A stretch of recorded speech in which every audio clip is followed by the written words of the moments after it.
Hello and welcome. I'm back. I'm a little bit later than I had planned, but that's totally okay. Uh, you know, as usual, things don't always go according to plan, and I'm totally okay with that. At the end of the day, I more or less went live roughly at the time that I was aiming for. But yeah, I'm back. I had a great stream yesterday, and thank you so much, Tyler, for the raid yesterday. And I had pretty much gotten through everything that I want to get through, but I totally had way more content, on the back burner, and I actually have also way more content that, like, yeah, always when I'm preparing the stream, like I have so many things that I open, like, oh, I want to cover this, and then I have to like focus down. Oh, and Orange Hue, welcome. Thank you so much for passing by. How are you doing? I hope you're doing well. I assume it's like 9 a.m., 9:30 a.m. where you are, if I remember correctly. But yeah, thank you so much for passing by. Glad to see you. But yeah, I have quite a few whatever streams planned that are, let's say, a little bit more focused, or at least trying to be more focused. I think this one's not going to be that focused, but still, there's a lot of research that I want to cover for the next little while. And as usual, always more and more research coming out that I want to cover. Yeah, 9:49. That makes exact sense. Well, I'm actually grateful that basically you're sharing your morning with me, or that you're allowing me to share your morning with you. I hope at the very least, I don't put you back to sleep. But I don't blame you if that actually happens. But yeah, we're gonna get right into it. Pretty much on today's stream, I have a couple of stories that I want to cover, and then one particular paper that I want to focus on. That it's in the title about how AI. There's a lot of research and news articles written about AI. Obviously, more and more research and news articles written about AI because it appears to be, taking off at an exponential rate. Egg on toast. Oh, that's a fantastic breakfast. Some carbs and some protein, and then some stimulant that should provide you enough energy to kickstart your day. And I'm trying to prepare a stream about, let's say, covering AI and biochemistry, or like some research in regards to AI and its effects on, let's say, the biochemistry discipline, because that's right up my alley in terms of it's being used more and more to solve protein structures, and a whole host of other things that appear to be really cool. And you're absolutely not wrong. That is a smart mirror of what's on the internet.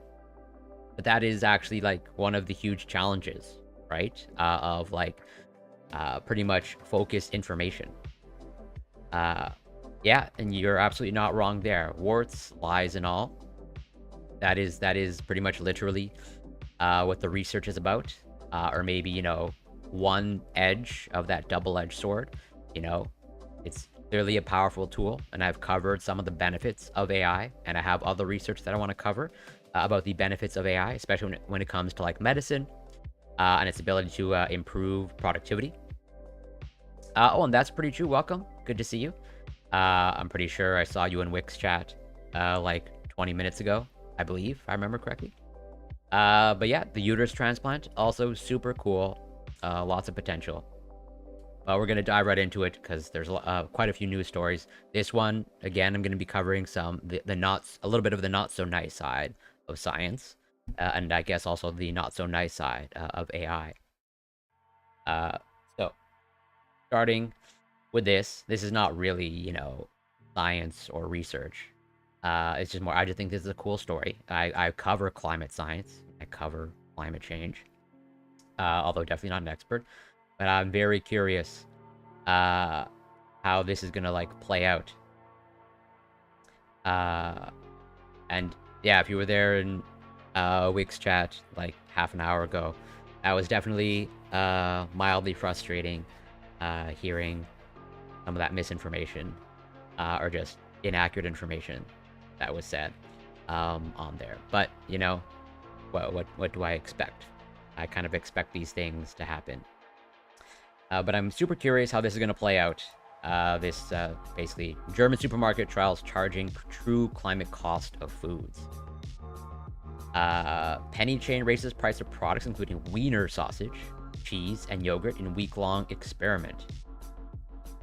So pretty much trying to like, price in or, trying to reflect the true price of foods, taking into account, the cost of the environment or its contribution to climate change.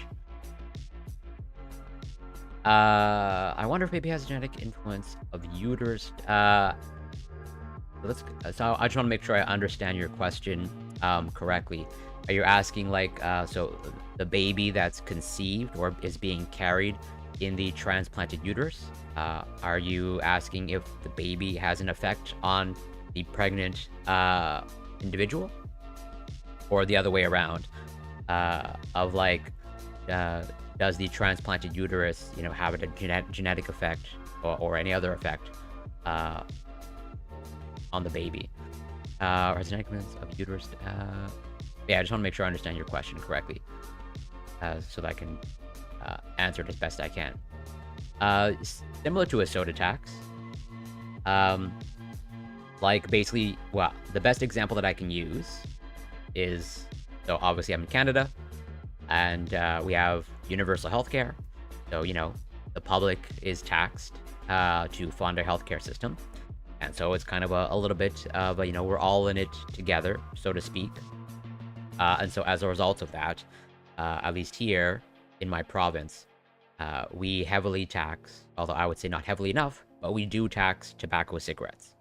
As in people who smoke tobacco cigarettes, they are clearly, putting their health at risk or increasing the risk for a whole host of diseases and conditions, cardiovascular disease, cancer, etc., etc. And so to kind of, in an attempt to, recoup the cost or, price in kind of the consequences of increasing your health risk, we tax tobacco cigarettes here.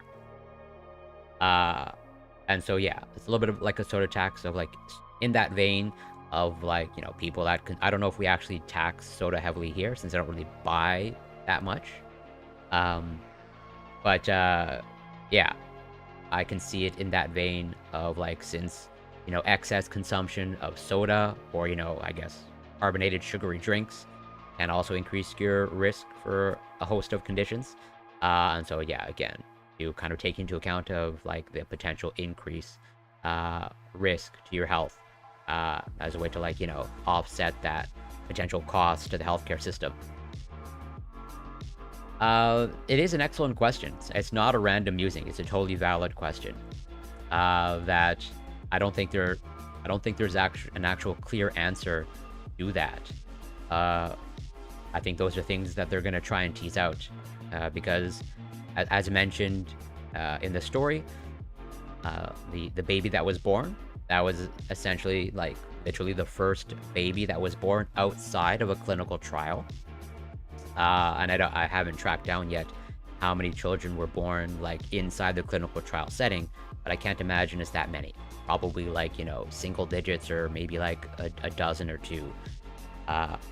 And so I have no doubt that the resulting children are probably going to be tracked pretty closely. And so you're probably going to try and tease out or figure out, well, are there effects of being as a result of being born from a transplanted uterus? Oh, no problem. Thank you so much for passing by. Always great to see you. And then hopefully you can enjoy your day of work, or at the very least, I hope it's tolerable. I know that we don't all enjoy our work. So a leading discount supermarket in Germany has raised the prices of a selection of its products to reflect the real costs on people's health and the environment. In a week-long experiment in all 2,150 branches of the Penny chain, a range of 9 products, mainly dairy and meat, will be priced at what experts from the 2 universities have deemed to be their true cost, in relation to their effect on soil, climate, water use, and health. The Wahre Kosten, I guess this is German, or Real Cost campaign has seen the price of wiener sausages rise from €319 to €601, basically essentially a doubling in price. Mozzarella goes up by 74%, $1.50, not dollar, €155. And fruit yogurt increased by 31%. The Awareness Promotion Week is taking place in conjunction with academics from the Nuremberg Institute of Technology and the University of Greifswald, and was triggered by the conviction among consumer researchers that price tags in supermarkets in no way reflect the true environmental or long-term health costs of producing the foodstuffs and getting them onto retailers' shelves. Included are a range of foods from cheese and other dairy products to processed meats such as sausages, as well as vegan meat replacements such as vegan schnitzels, which were given a moderate 5% increase, which, yeah, that, as much as I advocate, eat at the very least a plant-based diet or a vegan diet, I have no doubt that these meat replacements or these vegan meat replacements, there is still an environmental impact.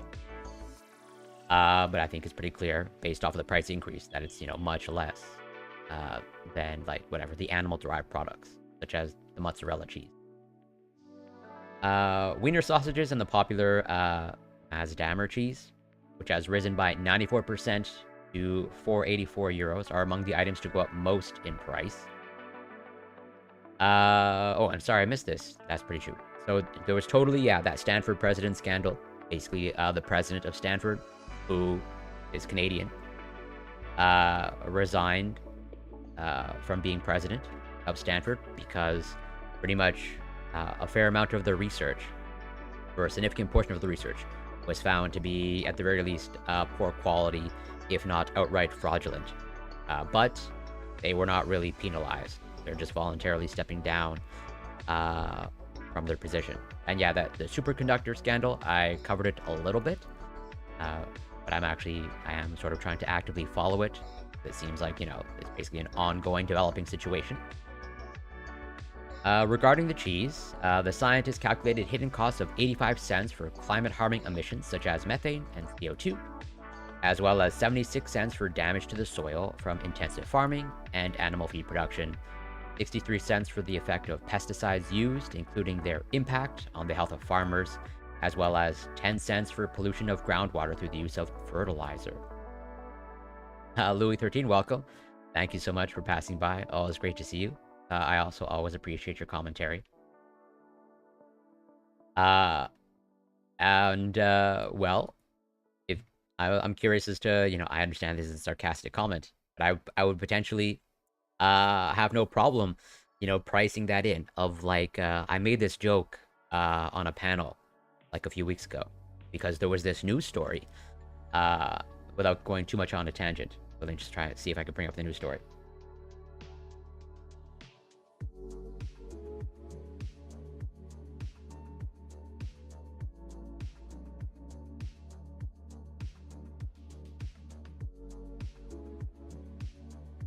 Yeah, found it. And yeah, no, I'll always try to answer as best I can. Okay, so there was this news story that, a panel that I was on was talking about, where basically, this person who had a whole bunch of, Amazon smart devices in their home, they were basically, I think an Amazon, delivery worker, accused them of racist remarks. And then pretty much all of their Amazon smart devices were, shut down. As in, I think, their locks were, whatever, smart locks. And they were essentially, locked out of their house. But it seemed to be, a false racism claims. And I sort of made the joke of, well, I'm only in favor of this. Of, if your Amazon Alexa, basically catches you denying climate change, well, then it can shut off your thermostat and then shut off your devices. But I'm totally joking about that. But, I can potentially see a place for hey, if you are denying climate change or global warming, maybe we should price that in to your grocery bill. The discounter has said it will donate the excess proceeds it makes from these sales without commenting on whether it was prepared to take a knock in profits. The charity, Zukunftsbauer, or Future Farmer, which supports family-run farms in alpine regions, many of which are increasingly struggling to survive amid low returns or sometimes even making losses on their produce, will be the beneficiary. We wish to create an awareness around the hidden environmental costs of groceries. Penny's chief operating officer, Stefan Gorges, told German media, we need to put out the uncomfortable message that the prices of our foodstuffs, which are accrued along the supply chain, in no way reflect the environmental on costs. Dr. Amelie Michalki, an industrial engineer and sustainability expert from the University of Greifswald in northern Germany, said it was not yet possible to present the real cost to health and the environment for more than a select range of products. Yeah, I'm sure this is all kind of like experimental. Like we definitely don't know the actual true costs, or we can't determine or calculate the true costs for every single, item in the grocery store. But I think what they've chosen now for like, cheese and, meat substitutes and sausages, I think the research is pretty robust, not perfect, but pretty robust and clear of like, hey, we can do a rough calculation of like trying to price in the environmental and health costs, or basically the long-term costs. The experiment had therefore been limited to a smaller range for which it had been possible to make realistic calculations. There is a lack of comprehensive scientific groundwork on this, but we hope this will give us a strong impulse to discuss and consider prices for groceries in a way that is user-friendly and fair. And I'm curious, because obviously I don't know exactly how, in Germany, how animal agriculture works, but I assume it's somewhat similar to the rest of the developed nations, or the developed world, where so they clearly increase the price of, as they say, processed meats such as sausages. But at least, again, if it's similar to North America or United States and Canada, where we heavily, here in North America, our animal products, or, our meat products tend to be pretty cheap. And a lot of the inexpensive aspect of meat is due to subsidies given to animal agriculture, basically government subsidies given to animal agriculture. So I'm curious if, like, does Germany, still subsidize animal agriculture? Or, like, if they're importing, meat products or animal products from overseas, let's say from the United States, or they're buying, like, Canadian beef, which is subsidized by us, and then they're just, like, passing on, or, like, they're able to increase the price in Germany. That seems like a little bit strange. Where, like, I would say these price increases only really make, true actual sense if we're not subsidizing the animal agriculture industry. It's almost like a double tax of, like, yeah, we'll give public money to these companies that carry out animal agriculture, but then we'll make the products more expensive. It seems really bizarre and backwards. What do I want to cover first? I think I'm going to cover the actual bad science. Yeah, exactly. Like the double dip. Unfortunately. Like, I hope that's not the case. I obviously don't know how it works in Germany, but I'm pretty sure, they're probably importing some of their animal products, from overseas, or from countries like Canada, United States, where we subsidize our animal agriculture industry. Oh, and Rafa is God, welcome. Thanks so much for passing by. Doesn't the raise of energy price have the largest impact? Definitely has an impact. I don't know how much of an impact. Like this appears to be like an intentional calculated tax, or almost like a literally calculated tax. Of, like, as of right now, for these grocery store items, we kind of have a rough estimate, a pretty good rough estimate of, like, a long-term cost, at least the monetary long-term cost. So we're gonna price that in. So in principle, I'm in favor of the tax, just as in Quebec, okay, my province, or in Canada, where we have that public healthcare system, like I said, and so I'm totally fine with taxing tobacco cigarettes, and I think it's roughly the same thing. Like, I am okay with trying to, hopefully incentivize better food items. I'm definitely not okay with subsidizing the animal agriculture industry, or the double dip, as you say. Definitely not in favor of that. I feel So you're not wrong. That's why, like, I would agree that probably the overall better starting point is just like stopping all subsidies of animal agriculture, and then going from there. Because again, if in fact it is a double dip, that just kind of like makes my stomach churn a little bit. I have noticed that even with gas prices going down, the food prices have not here in America. Interesting. Well, so I don't drive, so I don't know, but yeah, totally. At least here in my province, grocery prices don't appear to be coming down. Like they seem to have sort of stabilized. But pretty much like, I basically I spend roughly about $80 to $100 Canadian. Well, currently, I spend about $80 to $100 Canadian a week on groceries. And that's almost like 30% more than what I spent like pre-pandemic. Like I would be spending more like $50 to $60 or like $50 to $70. And so like it totally adds up over time. And I'm definitely not, I don't appear to be incentivized to buy the healthy food that I buy. Like I buy a lot of fruits and vegetables and spinach because like, yeah, I follow a plant-based diet.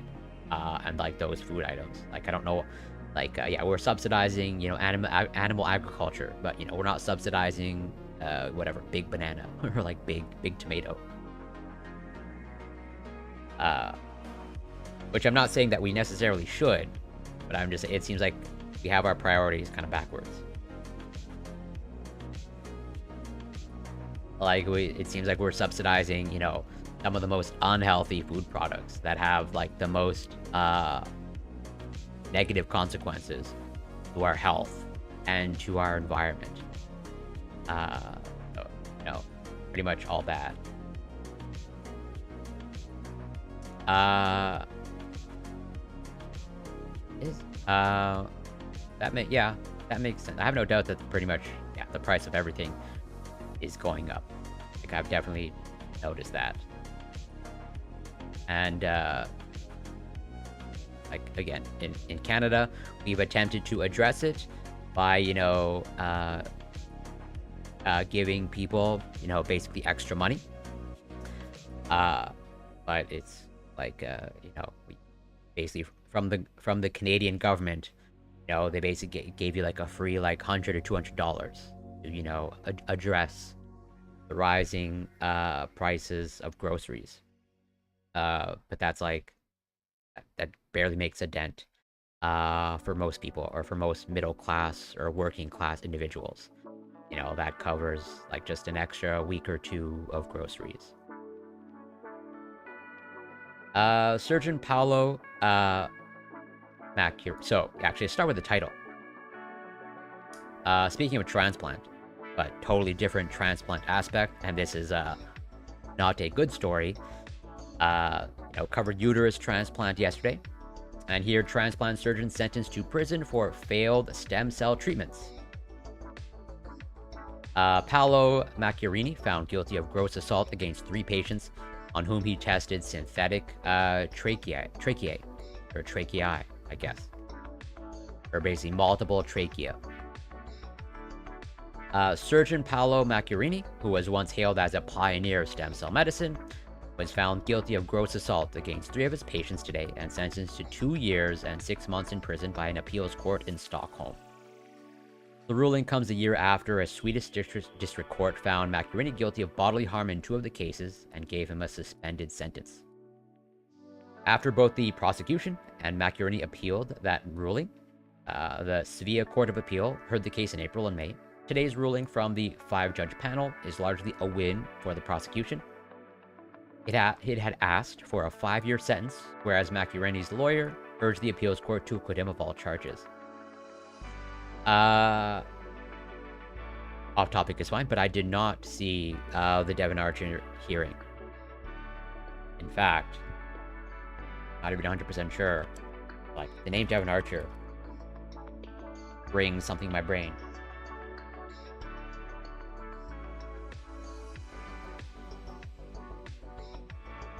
Okay, yes. yeah, former business partner. Uh, I'm not opposed to, let's say, covering that at some point. But I would have to do, like, want to make sure I do my due diligence, because there's a lot of on the topic of misinformation, there's a lot of information to weed through or wade through, and I want to make sure that, you know, I actually get accurate information. Because a lot of headlines come across my news feed, or, you know, in my social media ecosystem, and very often, you know, I just don't believe most of it. One side says it's the end of Biden. The other says it's nothing. Was hoping you had seen it. I mean, I'll definitely read into it for sure. And I'll try it, and based off of my reading, I'll try to give my opinion.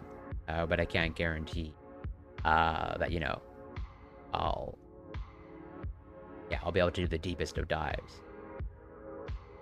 The sentence macaroni performance monster doesn't address. Yeah, you're absolutely right. But yeah, performed experimental surgeries on 3 patients in 2011 and 2012 while working at the renowned Karolinska Institute, which, like, yeah, this is a pretty, as they say, renowned research institute in Sweden, if I remember correctly, which I'm pretty sure I do. He implanted synthetic windpipes seeded with stem cells from the patient's own bone marrow, with the hope the cells would multiply over time and provide an enduring replacement. All 3 patients died when the implants failed. 1 patient died suddenly when the implant caused massive bleeding just 4 months after it was implanted. The 2 others survived for 2.5 and nearly 5 years, respectively, but suffered painful and debilitating complications before their deaths. In the ruling released today, the appeals judges disagreed with this district court's decision that the first 2 patients were treated under emergency conditions. Both patients could have survived for a significant length of time without the surgeries, they said. The 3rd case was an emergency, the court ruled, but the treatment was still indefensible because by then, Macurini was well aware of the problems with the technique. 1 patient had already died and the other had suffered severe complications. Which, you know, obviously, I'm not a surgeon or a medical professional of any kind. Like, this is, you know, this is pioneering, as they say, experimental work. And so it's understandably high risk. But it seems like, you know, in the case of, like, you know, when you're trying to chart uncharted waters, you got to be pretty prudent, especially when you have human lives in balance. And it seems like, you know, based off of, as they say, you know, the first 2 cases, like the 3rd case was just kind of totally unnecessary, or like it's hard to justify that if you have like a series of essentially failed experiments or failed operations, that you would just continue. Okay, yeah, so totally understandable where it can kind of connote that.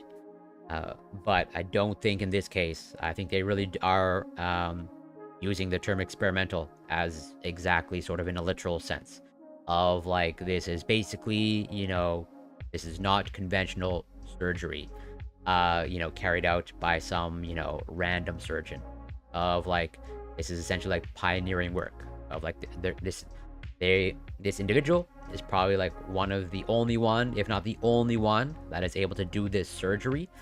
And so it's like, in that sense, it's experimental, of like they appear to be trying to develop a technique or develop a treatment, but not necessarily unethical. But it just so happens that in this case, it's like an overlap, or like both are occurring. It's both experimental, but clearly, or at least, you know, based off of the conviction, in all likelihood, unethical. But yeah, well, so that's where the unethical comes in. Like, the judges ruled that Macaroni acted with criminal intent, even though he hoped the technique would work. And so it seems like, okay, we're gonna obviously read more to find out the full details.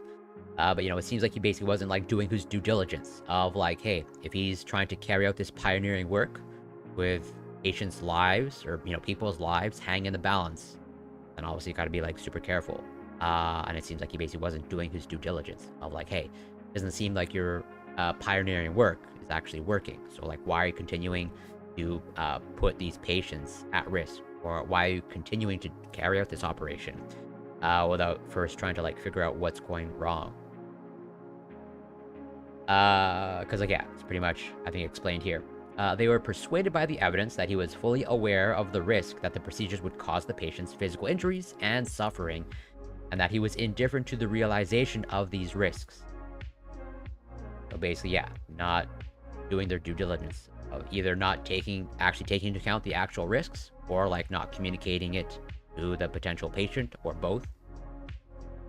Viveka Lang, and this might be, just one of these cases. Let's say one of these cases that I think occurs way more frequently than it should, of like, a researchers or, a scientist slash surgeons kind of like ego, driving their behavior, or at least, influencing their behavior. Like, I have no doubt that if they were actually successful, you know, where if this pioneering work actually, either saved the lives or pretty much acted as the therapy that's intended, they would probably be, awarded or get a whole host of recognition. As like, on paper, this looks like very pioneering, revolutionary work. But then it's like, you're really like pushing the limits of like, you might not be clearly, I think, your bias is getting in the way of like, you really want this to succeed, and therefore you're willing to forego the risks, or maybe not really truly take into account the risks, and you're unnecessarily exposing patients to this. Viveka Lang, one of the appeals judges who heard the case, says Swedish law recognizes 3 levels of intent, and the court found Macchiarini guilty of the lowest level.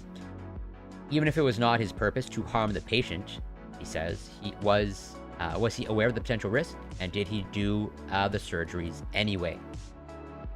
The court's decision is illegally argued, and the 2.5-year sentence is reasonable, says Bent Gurdon, a surgeon and professor emeritus at Uppsala University who investigated some of the initial misconduct claims against Macchiarini. Once the patient's own trachea was removed, Gurdon says, Macchiarini knew if he couldn't replace it, the patient would die, and he had no evidence that he could replace them, other than his sort of divine or magical belief that the stem cell technique should work. Yeah, so I think, you're not wrong. Where, he had, as they say here, had a really strong belief that it would work.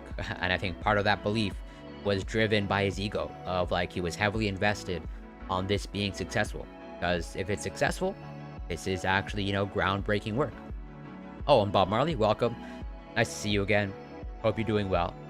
I hope assuming you're still on vacation. I hope you're still enjoying your vacation, either in Spain or Germany or wherever you happen to be. Like this is basically, a researcher believing in their own BS, essentially. And maybe not knowing when to give up, or at least not knowing when to like put your ego aside, for the sake of the patient's lives.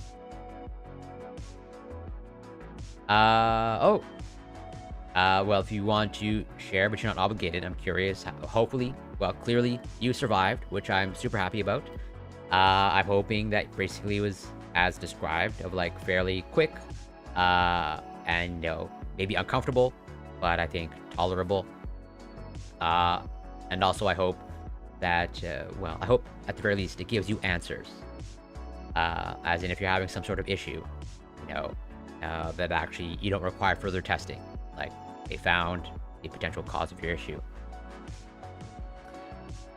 I think this is a fair verdict, says Pierre Dallaire, a trachea expert at KU Leuven, who has long been a strong critic of Macchiarini. He used people as guinea pigs not to help them, but to promote his name and fame in the scientific community and beyond. Right. So that's, again, ego-driven, unfortunately. Dallaire adds that Macchiarini's remaining papers on tracheal regeneration should now be retracted. It wasn't. That's good. They put oh, I'm gonna get super nitpicky. Although obviously, only share what you're comfortable in sharing. But like, they put you to sleep, or as in like they gave you general anesthesia, or they gave you a sedative and you happen to fall asleep. Because like general anesthesia typically, involve. I'm assuming, you got an IV, and like they probably administered some sort of drug, and then like you fell asleep, as opposed to like general anesthesia, where it's like they put you under general anesthesia and they have to like control your breathing and all that stuff, which usually, well, not usually, you are intubated for that, where like you have a tube down your throat to control your breathing. And obviously, if you have a tube down your throat, it's probably way more difficult. Not way more, but rather that poses challenges for the endoscopy. But regardless, I'm just like nitpicking for the sake of it. But typically, yeah, what's often administered for endoscopy is what they call like twilight sedation. Of like they give you a sedative, typically some sort of benzodiazepine and maybe a painkiller, and many patients happen to fall asleep, but some of them don't. And that's where actually a lot of people complain, because they have the expectation that they're gonna be asleep, and not everyone falls asleep with the sedation. They're just kind of like drowsy and out of it. Makurani's lead lawyer, Bjorn Herdig, says the defense team. Oh, okay. Interesting. That does sound like general anesthesia, which, I mean, hey, if you got that, great. Because, like, you obviously have zero memory at all of the procedure. I would say that seems like a little bit of overkill, but hey, better safe than sorry. But yeah. Makurani's lead lawyer, Bjorn Herdig, says the defense team will appeal the verdict to Sweden's High Court. Based on an initial reading of the verdict, he and his colleagues will question the appeals court's ruling that Makurani acted with intent, and that 2 of the cases were not an emergency. The team, he says, will also ask whether the sentence is reasonable for things that happened in the context of healthcare and were more than 10 years ago. At a press conference today with his lawyers, Makurani denied he had any intent to harm the patients and claimed he had wanted to help those who had no other treatment options. The intention of harming is the most awful accusation that you can make to a doctor, he said. His colleagues and supervisors all approved of the surgeries, he said. In the operating room, we were 20, 25 people. What surprises me is why I am here alone. He said his only regret was accepting Karolinska's job offer and that he is now jobless and does not expect to be able to work again. The prosecutor's office has not said whether it will appeal for the longer sentence it had requested. Director of Public Prosecution, Mikael Bjork, issued a short statement saying, "It is satisfactory that the Court of Appeal shares our view that 2 of the 3 injured patients were not in danger within the meaning of the penal code, and that the surgeries were research, not compassionate care for desperate patients." Makurani does not have to report to prison as long as an appeals process is underway. It isn't clear when the High Court will decide whether to hear the case. Some cases are taken up within days, Herdig says. Others can take more than 2 years. If the sentence is ultimately upheld, Lang says, Makurani is likely to serve 2/3 of his sentence, in line with Swedish standards. So yeah, I'm gonna try and track this, but this seems, despite their claims of innocence, it does seem like pretty suspicious. At the very least, it seems like at one level, a court agrees that hey, what they're doing, like maybe a little bit too aggressive, or like you got to know again when to put your ego aside, and maybe not extremely push the limits dealing with human patients. I mean, if it's standard German, I mean, yeah, exactly. So again, I'm gonna be super nitpicky.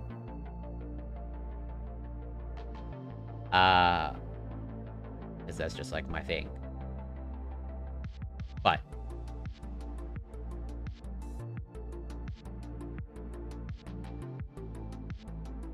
But generally speaking,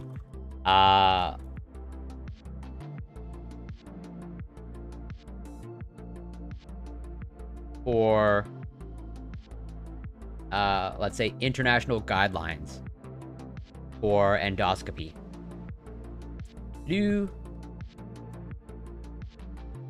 typically what they call, this is not really a technical term, but it's very often referred to as like twilight sedation, which is like different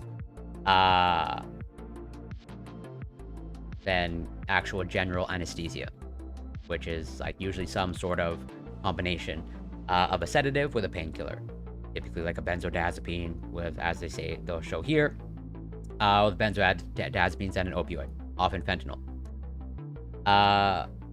Most gastrointestinal endoscopic procedures are now performed with sedation. Water sedation using benzodiazepines and opioids continue to be widely used, but propofol sedation, and here is where it gets like super, let's say, confusing for many people, because many people associate propofol with general anesthesia, which, like, yeah, it has a role to play, but propofol alone is not general anesthesia. Like, if you're just administered propofol alone without anything else, you are under sedation. You are not under general anesthesia. But like, yeah, there's controversy because, like, yeah, propofol, since it's often used during the entire process of general anesthesia, and so a lot of hospitals or institutions are not really comfortable, because, like, to actually administer general anesthesia, you need an anesthesiologist, like someone that specializes in anesthesia or administering anesthesia, because there's a whole host of potential complications. And that's why they say, like, for a lot of hospitals, they will typically use a benzodiazepine and opioid combination, because, like, yeah, they could hypothetically use propofol alone, but if you're not really trained to use it, not a lot of doctors are going to be comfortable in administering it, because it's essentially sort of technically outside of their area of expertise. As opposed to anesthesia professionals, actual anesthesiologists. Those will be the ones that should be way more comfortable in administering propofol, even just for the purposes of sedation. But again, propofol alone, not sufficient enough for general anesthesia. So I suspect, I'm pretty sure, but I suspect you're given like some sort of sedation and not actual general anesthesia. But I could be totally wrong. If they gave you general anesthesia in Germany for this procedure, okay, yeah, if you were out of it, like, then 100%, like, I would pretty much, like, bet my life, because, like, that is just, like, a huge waste of medical resources, especially in a country that has a public healthcare system. This is largely why, like, a significant, pretty much, like, all public healthcare systems will use what they call twilight sedation. It's because, like, yeah, it's cheap, it's quick. General anesthesia, you're basically gonna have like a hangover. You're gonna wake up, and, like, you're not gonna be feeling normal afterwards. Yeah, they likely gave you a short-acting benzodiazepine, and a short-acting opioid, probably fentanyl, since that is typically short-acting. A little bit. Well, I'm pretty well read on to do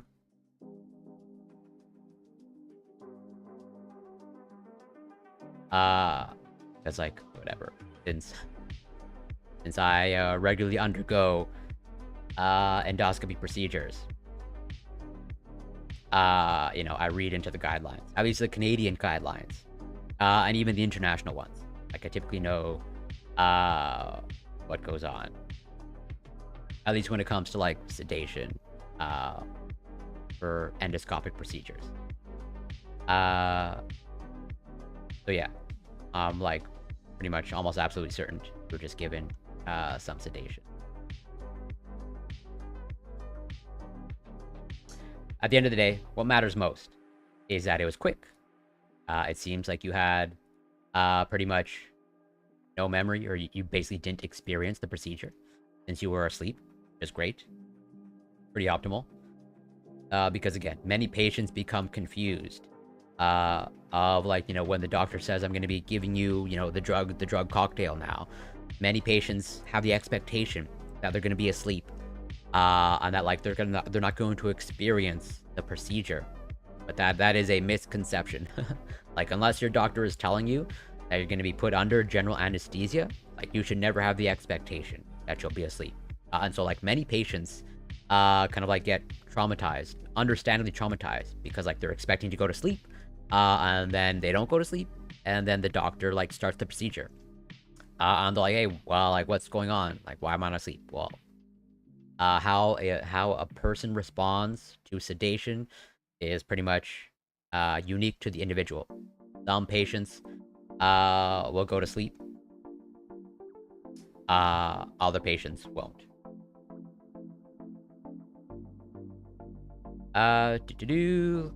Catch up. Nurses weren't very helpful. They didn't, which I'm sorry to hear. But also at the same time, I know that nurses, as I've covered before, they're overworked and underpaid. I'll be hooked up to the medical stuff. I definitely wouldn't have sent them. Hey, I definitely have similar pictures.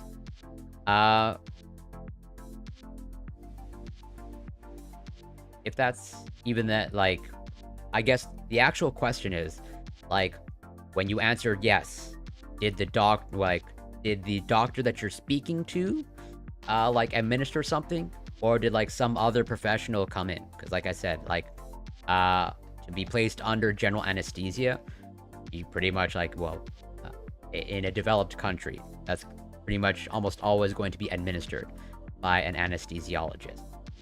Like, someone who's actually trained. Like, general anesthesia is more akin to, like, being in a coma than being asleep.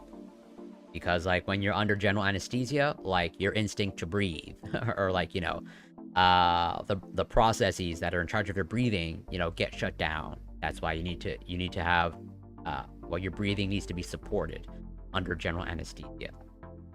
So I think even if you answered yes, like, it's the misleading framing of the question. Because, but it's understandably not the best question to ask of, like, hey, do you want to be drowsy and maybe fall asleep during this procedure? Like, I understand why it's asked that way, but that's where it's like, you are potentially, I'm coming from the patient perspective, because, like, I read quite a bit of patient stories of, like, yeah, the doctor asked me if I wanted to be asleep, I answered yes, and they gave me a drug cocktail, and I didn't go to sleep. They're, like, freaking out. So I think this is where there's, like, that disconnect between patient and doctor.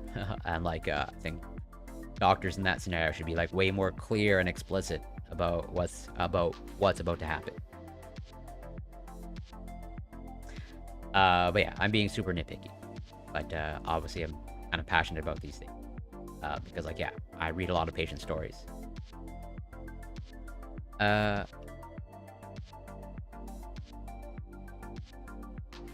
Okay. I'm anything's possible, but I would pretty much, like, bet my life.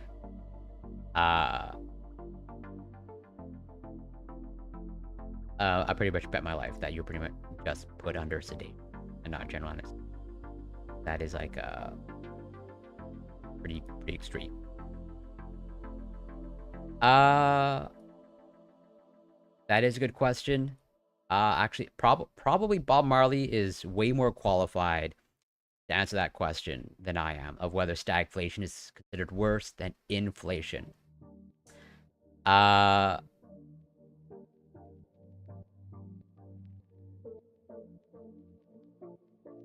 Because my instinct is to say, no, it's not worse than inflation, but I am not an economist, and Bob Marley is way more of an economist, or let's say, our resident economics expert. So I'm probably just gonna lob it to them, and I'll let them answer if they want to answer, but they're not obligated to. But basically, my ultimate answer is I don't actually know. but my intuition says that stagflation is not worse than inflation.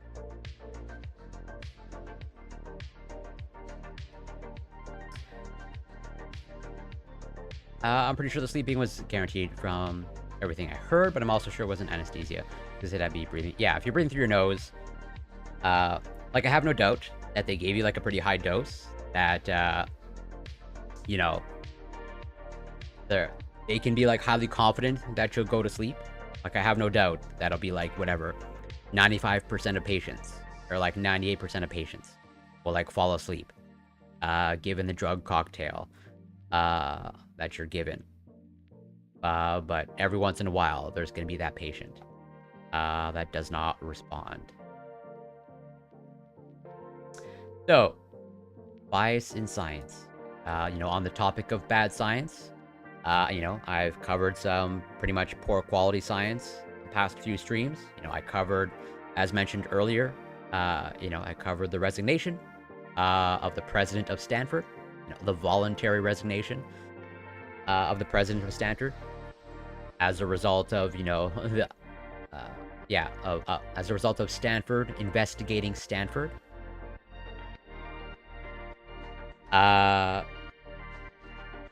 yeah, no surprise that the internal investigation that was led by Stanford. No surprise, the Stanford researcher, the president of Stanford, wasn't really found responsible. And I've had a back and forth with a much larger content creator about this story, where it's like, how are we going to restore, trust in science or trust in scientific institutions or even academia if things like this are occurring? Basically the president of Stanford, I would say, in my opinion, essentially gets a slap on the wrist after an investigation, a Stanford investigation that exposes a whole bunch of mistakes. But it essentially, in my mind, it ultimately exonerates him. It just highlights mistakes and, things that were overlooked, but doesn't really hold them responsible. It's just like, yeah, you could have done a better job, but this fraudulent research, this string of fraudulent research that took place over the course of decades, well, you're not really responsible for it. You just gotta, you're gonna voluntarily resign, and then hopefully you do better in the future. And that's basically what the president said. Well, I'm gonna make some changes to my lab and try to do a better job. But then pretty much it seems like business as usual. And Zeron, welcome. Thank you so much for passing by. Nice to see you. I'm curious your thoughts on the growing concern people have about HVAC particularly. So I'm following it lightly, but I'm going to try and do a deeper dive to really fully, or at least attempt to fully understand the situation. Totally, this seems like an ever-evolving situation, and it seems like there is some cause for concern. Maybe by my next stream, I think my next stream is going to be Saturday. I'll cover that.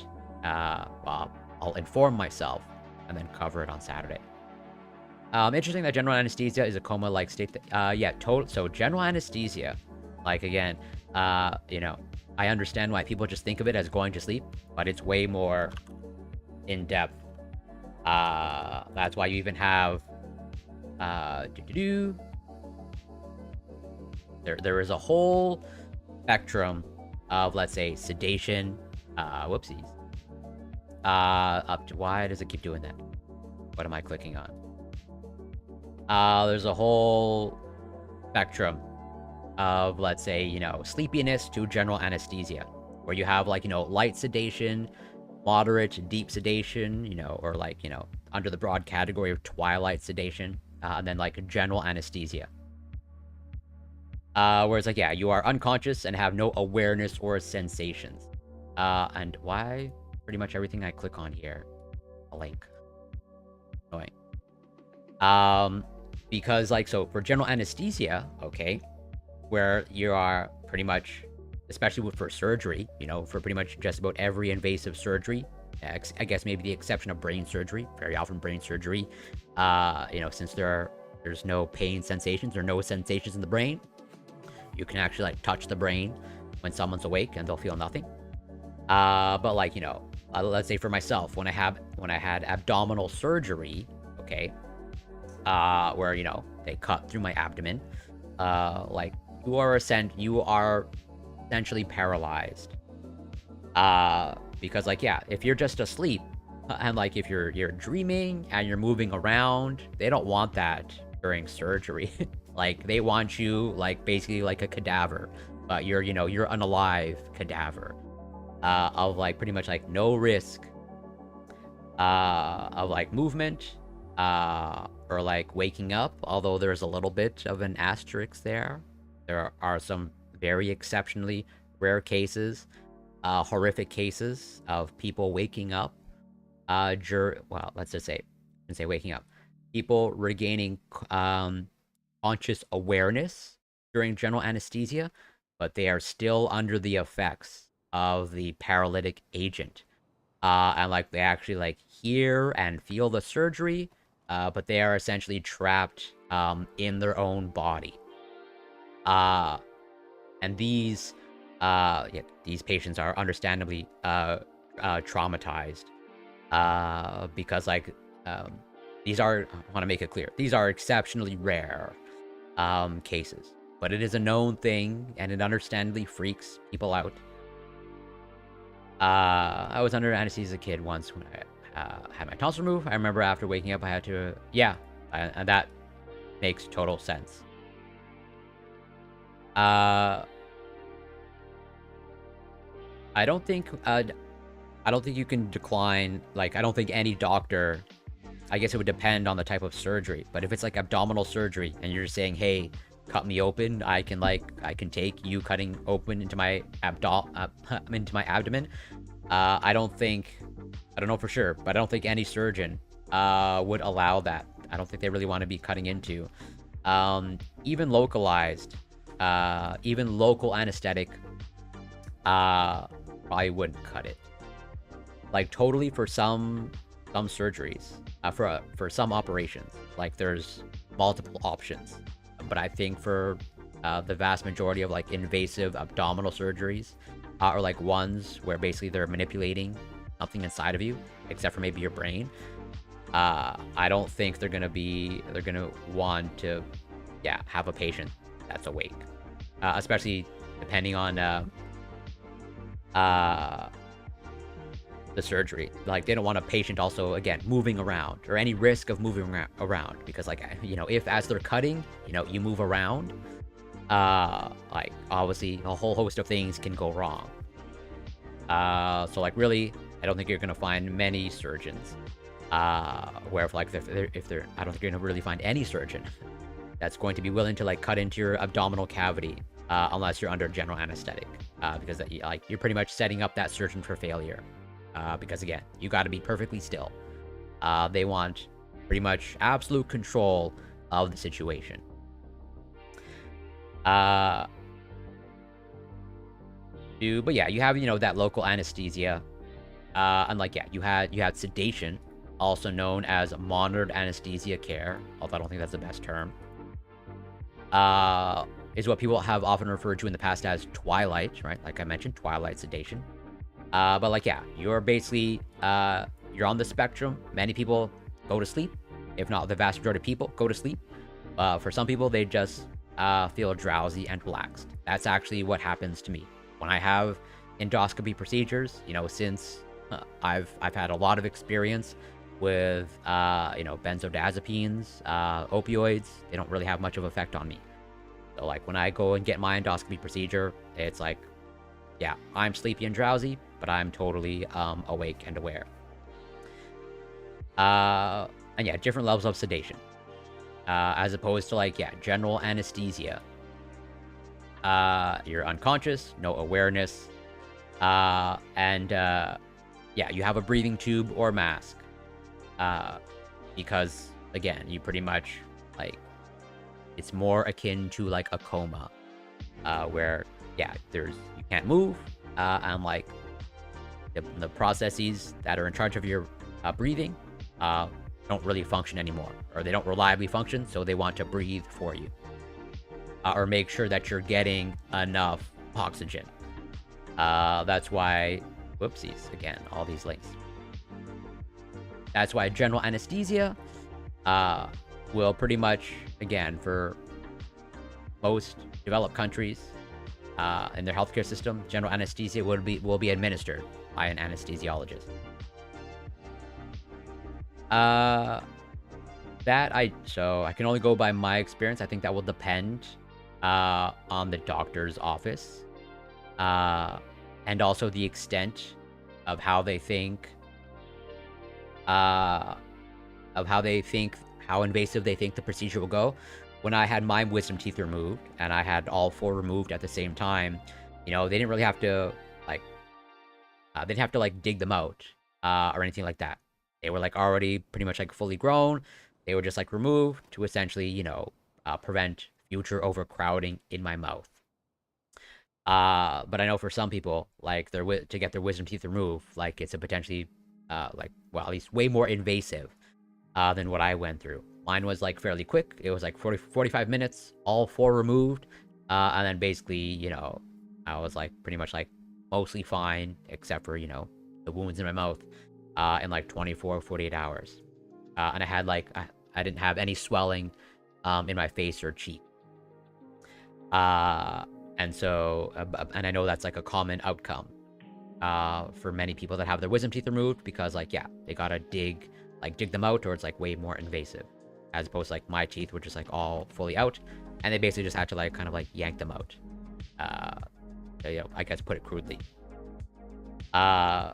And so I was pretty much fully awake. They obviously numbed my mouth, but aside from the numbing, I wasn't given anything at all. But I know for some people, they will be under sedation, or even I think to the extent of general anesthesia.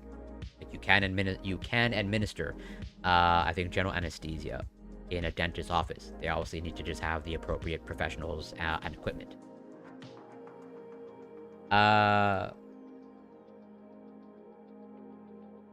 This explains. But yeah, there's a whole range. Not really a binary of you're either asleep or you're not asleep. It's you have sedation, and there's a range in there, and then general anesthesia, and even then, it's it's exceptionally rare, but there are people that wake up from general anesthesia, or not wake up. Yeah, they regain consciousness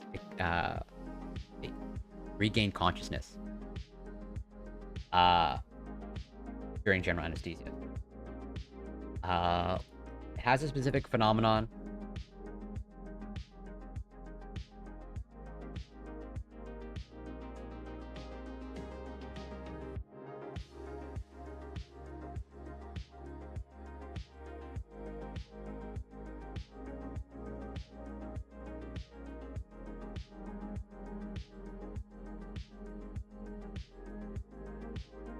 One second.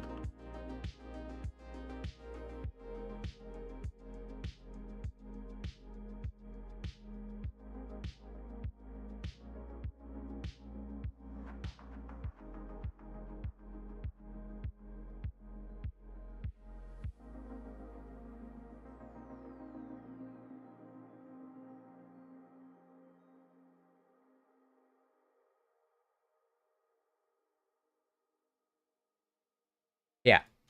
So I want to emphasize, I can't emphasize this enough. This is exceptionally rare. But it is a thing. Of intraoperative anesthesia awareness.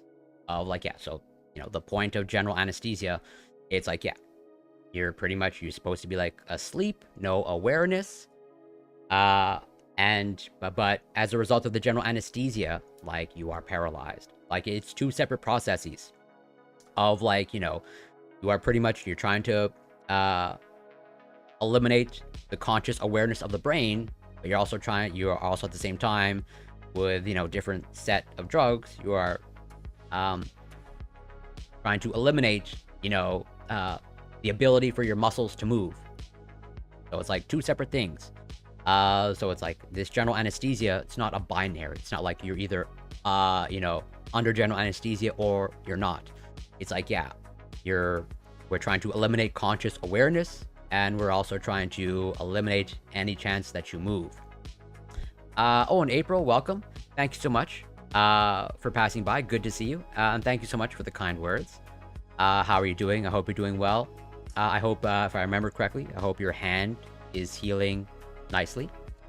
And if I remember correctly, I think you have like an appointment coming up. I think you mentioned August. Let's see. Are the drugs they use in the lethal injection the same thing, just in higher I believe it's like separate.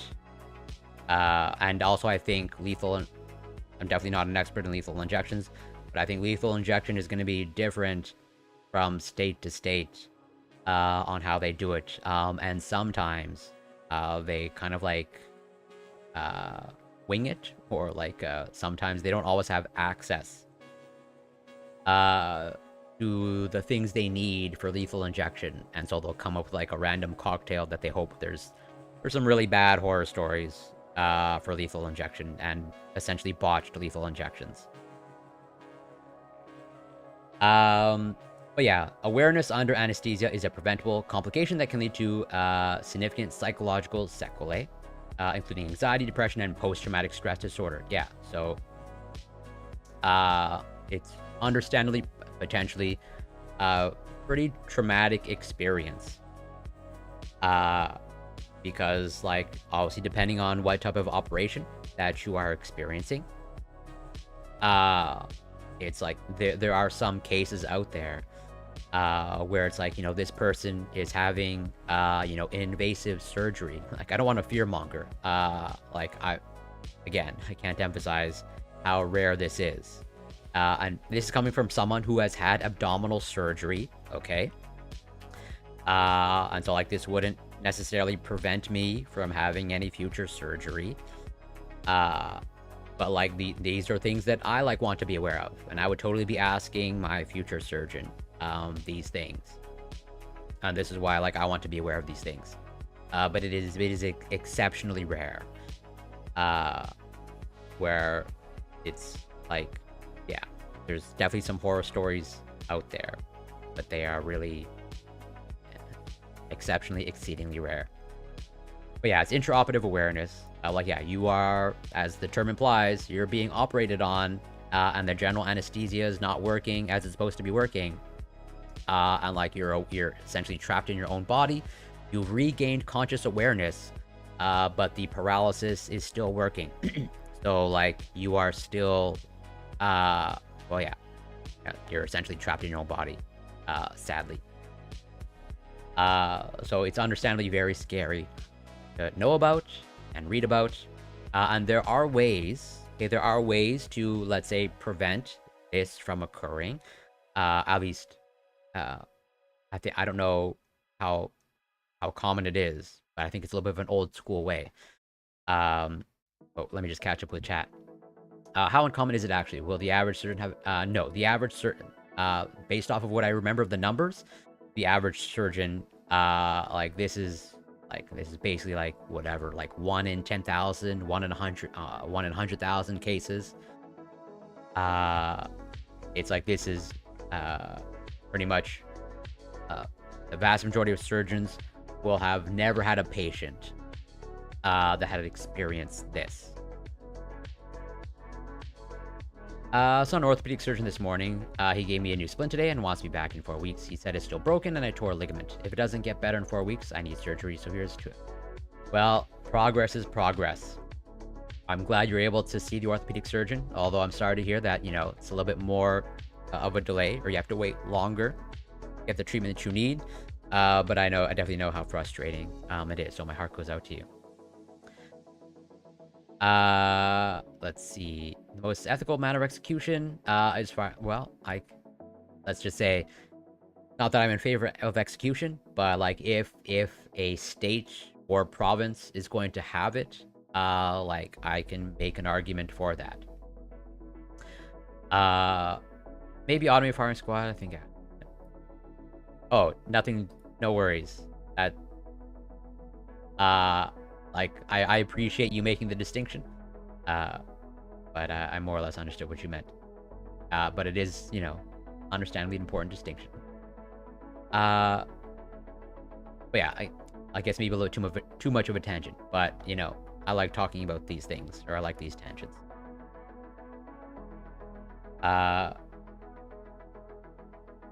But yeah, these are for some like, again, there are some horror stories out there. But I don't want to fearmonger. But like, yeah, there's a couple of cases that I know of like this person was, pretty much in the middle of abdominal surgery, and they regained conscious awareness. But they couldn't do anything because, they were paralyzed. And they were able, like, when this person, okay, that, when they eventually, when the operation was over, and this person was claiming of like, hey, I was awake during the operation. I was actually regained conscious awareness during the surgery. Like, understandably, since this is so exceedingly rare, I think there are some surgeons out there that don't know this is a thing. And so, like, they were calling, BS on the patient of like, no, there's no way you're regaining awareness during general anesthesia. Since, it's obviously, it's designed to, like, paralyze you and, pretty much remove your conscious awareness. But the way she was able to convince them, I believe is a woman, if I remember correctly. But yeah, the way that they were able to convince, their operating team that they were actually awake during the procedure, it's like they were able to recall the conversations that the surgeons or whatever, the medical team was having during the operating procedure, or during the actual surgery. Saying, hey, I remember you spoke about this. And hey, I remember you conversed about this. And then that's how they were able to convince me, like, oh, this person was actually aware during the operation. And that they were basically, trapped in their own body, screaming. Because, like, how else? It's understandable that any surgeon that, encounters a patient that says, hey, I was awake during the surgery, they would be like, yeah, prove it. Like, we gave you drugs, a cocktail of drugs that are designed to pretty much, put you basically in a coma, and we gave you muscle paralytics. Like, virtually no one's waking up from that. But like, yeah, they're able to recall conversations. Like, no, I was awake. I remember this. I remember this. Yeah, it's a crazy story, but again, these are like real, like the outlier of outliers. So, continuing on, let's say maybe how to hopefully, do better science in the future. Hopefully reduce the amount of bad science. I've been covering recently how to reform or, hopefully make better the academic publishing system. So this is published, but just about a week ago. Bias in Science, How to Fight the Good Fight. Good luck trying to dismantle entrenched structures and processes, says Athene Donald, but don't give up, supporters out there. It is no secret that academic science is a highly competitive environment in which sometimes perverse incentives to publish research don't always encourage collaboration and support. So this is essentially like exactly reiterating, what I've covered like the past few streams of like we have this entrenched system for pretty much scientific or academic publishing, and that doesn't appear to be changing, anytime soon, or if there's any change, it's at a snail's pace. And that, like, as they say here, there's perverse incentives. And I've pretty much spoken about that, I think, just yesterday. Such a setting might not lead to the best science, and it certainly does not create an atmosphere in which everyone thrives. Some people treat this system as the equivalent of a natural ecosystem, in which survival of the fittest might be the outcome. However, those who are fittest might not be the best scientists, but those who best play the game of finding funding and publishing papers. Right.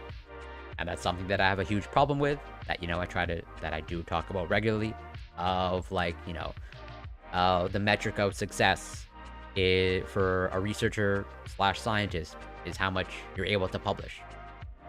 Not only the number of publications, but the impact or the perceived impact of those publications, or like the prestige of the journals that you publish in. But just because you're able to publish in a bunch of high impact journals, or in like the prestige journals, that doesn't necessarily correlate with the best scientists. Second. And I think I provided some decent evidence. Maybe not like, a rock solid, foolproof case.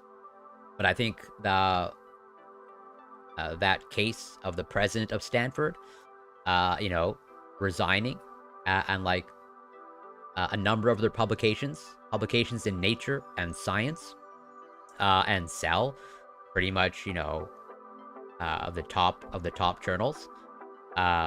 Basically, they got poor quality research published in those journals, if not explicitly fraudulent research published in those journals. And like, 20 years later, or like almost 20 years later, some of that research is being retracted.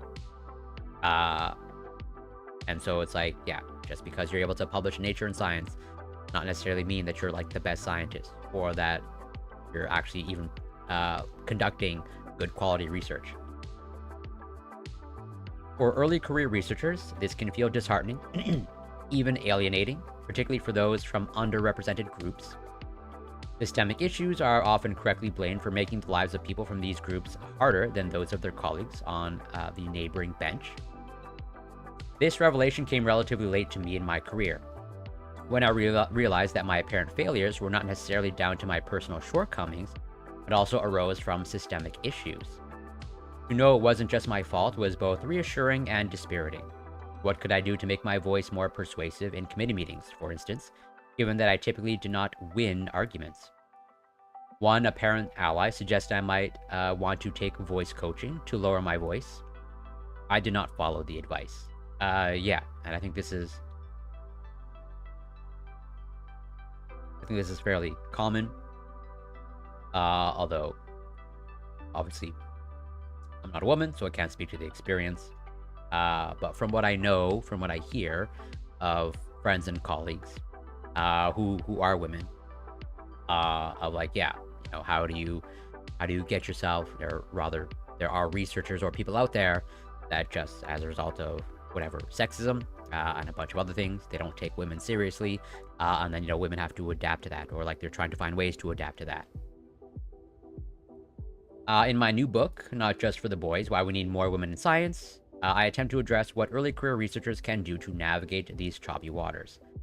I've been lucky in my own career, but I've also been on the receiving end of highly gendered behavior.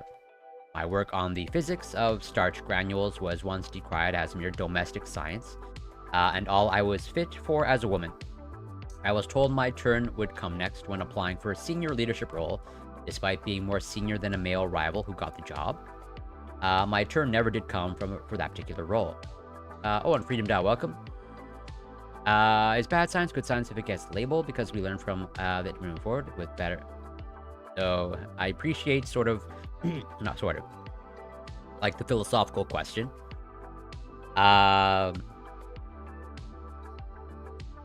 But it's a valid statement, because I can totally make the argument of like, well, okay, even though let's say poor quality research is being exposed, but given the fact that it's being exposed, in some sense, I guess the system is working, or like given the fact that papers are being retracted, the system is working, and basically, since the mistakes are being exposed, I'm like, yeah, totally, making mistakes is actually part of the scientific method, pretty much, trial and error, or controlled trial, and some controlled error.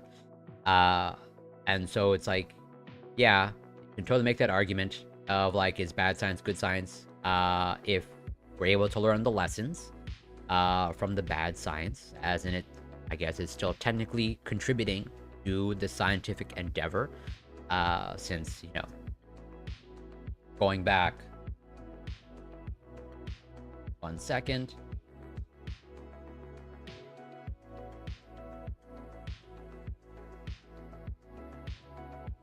Going back to this paper that I cover, of like, okay, like pretty much, you have these researchers here. They're making a case of like how to replace academic journals. You know, basically science is trying to figure out how to make science better. Okay, so like I guess it's still technically under the umbrella of science. Like, yeah, that is a good thing. Where it's like, we tried this particular publication model, scientific or academic publication model. We're not happy with it. And so like, what can we do better moving forward? So it's like, but it's kind of like we we know what to do better and differently.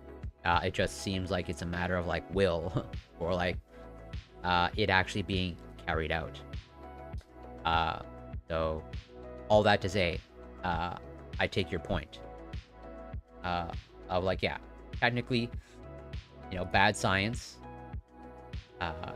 can contribute to the overall scientific endeavor, but I personally would prefer that like published academic or scientific articles are not retracted. I do think there are reasons why there appears to be this loss of trust in scientists and scientific institutions. And I think a lot of that, if not the majority of that, is driven by this perceived sort of bad science or like poor quality science. There's plenty of evidence to show that typically women get smaller grants, their papers take longer in the editorial process, and they need higher qualifications to reach the same professional level as men. There is less research so far when it comes to other protected characteristics such as disability, sexual orientation, or religion, but it's hard to imagine that similar difficulties do not also apply. They certainly do when it comes to assessing identical CVs submitted under names implying different ethnicities. The data showed that the system, however unintentionally, is biased against women. This is slowly changing as funders and publishers work to modify their processes to overcome the collective bias.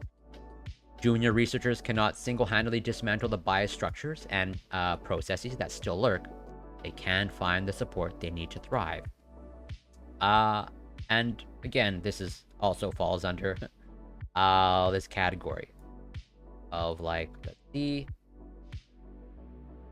if I can find it. Right. Even something like this, gender bias and scholarly. So, you have science or researchers investigating researchers and, publishing their research. And so it's like, yeah, again, I can make the argument that at least this is being exposed, or like this type of bias or discrimination is being exposed. Now it's just a matter of like, okay, we know what's going wrong. How do we move forward doing what's right? And I think that's where like the disconnect is. But personally, I would prefer that, the bias wasn't there to begin with, but on a positive note, at least, it's being researched. Someone is actually asking the question and trying to investigate, whether there's actual bias, specifically gender bias in scholarly peer review.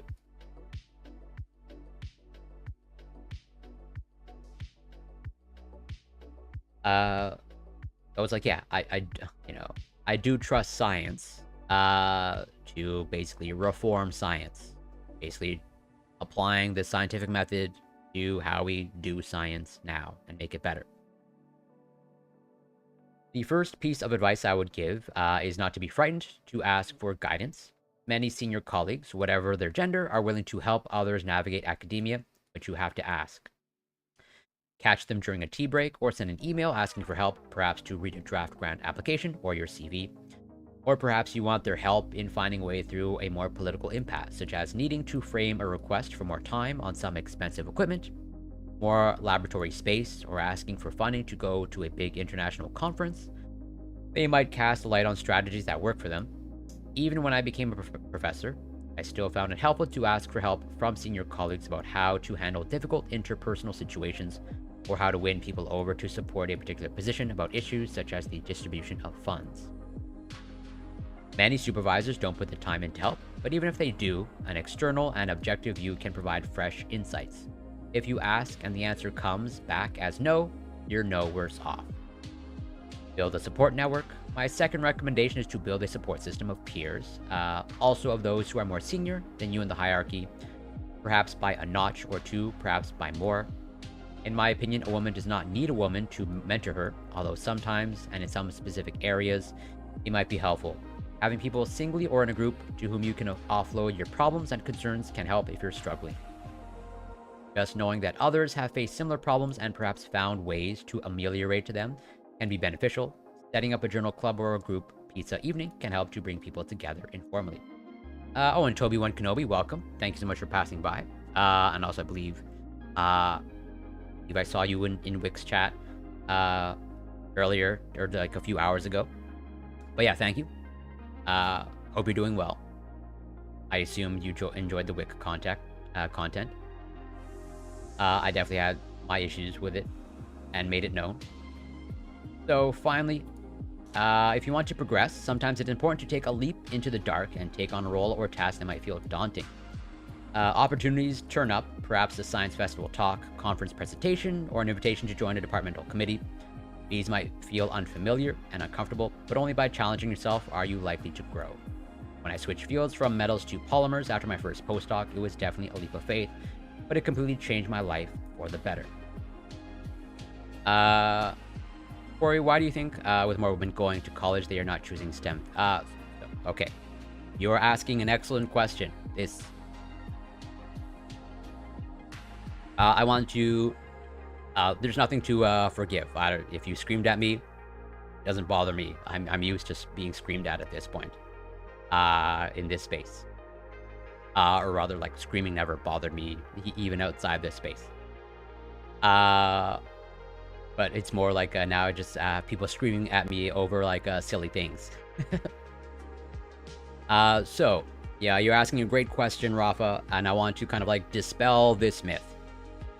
Or at least add a little bit more information, more accurate information. Because many people are sort of like under this misconception. Like, oh yeah, there's this massive divide in the STEM fields. There's the issue of people not really knowing, what the actual STEM field, well, I shouldn't say actual, but like many people just think of like, biology, chemistry, physics. Like STEM encompasses many different disciplines. Okay. And there is some discrepancies in some fields, but it depends on what fields you look at. Generally speaking, in engineering, okay, and like, let's say in computer science, or essentially the computer sciences, let's say software engineering or whatever, those will be male dominated. But if you actually look into the stats, let me see if I can bring it up.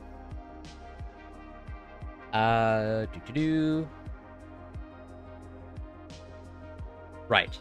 So it is this kind of like misconception is largely driven by this article. Okay, the gender equality paradox, by these authors, and I'm not gonna dissect these authors, but let's just say I don't think they're the most trustworthy. And if you actually look into them, they're kind of like they are affiliated, or at least one of them is affiliated with the Institute of Family. They're essentially affiliated with what I would consider a conservative think tank. But this this notion that women don't choose STEM fields, and like, so what exactly does that mean? So you have science, technology, engineering, and mathematics. So arguably, engineering and mathematics, definitely.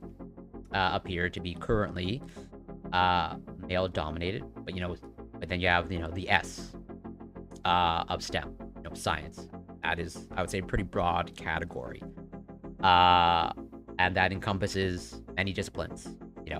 My discipline or disciplines: biology, biochemistry, and then whatever physics, and I'm missing that, or chemistry itself, not just biochemistry, and that's where it gets nuanced. And even then, the analysis that they carry out here also was like shown to be like pretty poor quality. Let's see if I can bring it up.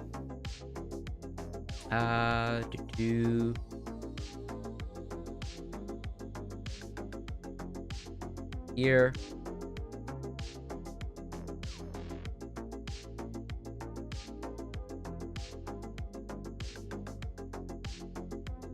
Well, first, what I'll say is I'll bring up this research. Like there is an actual explanation. As many people attribute this to biology. But first, let's look at like hard data. Let's see.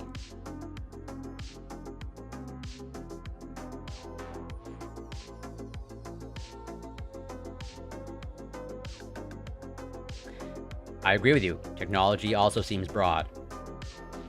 And you'll see in analyses like this, I should probably just like search by author.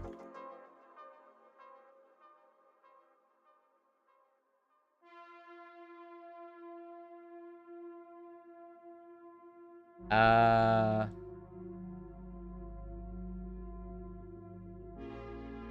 yeah, there's this one.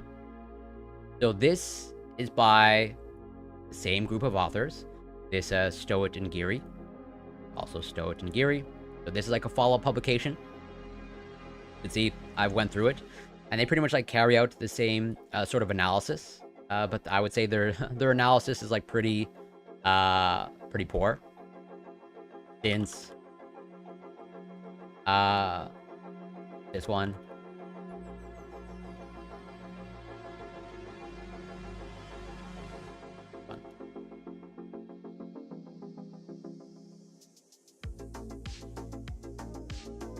But they essentially do a specific analysis of like, so what is considered like an actual STEM field, or even something like medicine. Is medicine where does medicine fall in the STEM fields? And you see they're kind of like picking and choosing, kind of like arbitrarily, how they do their analysis to kind of like come up with their findings. But there was, let's see.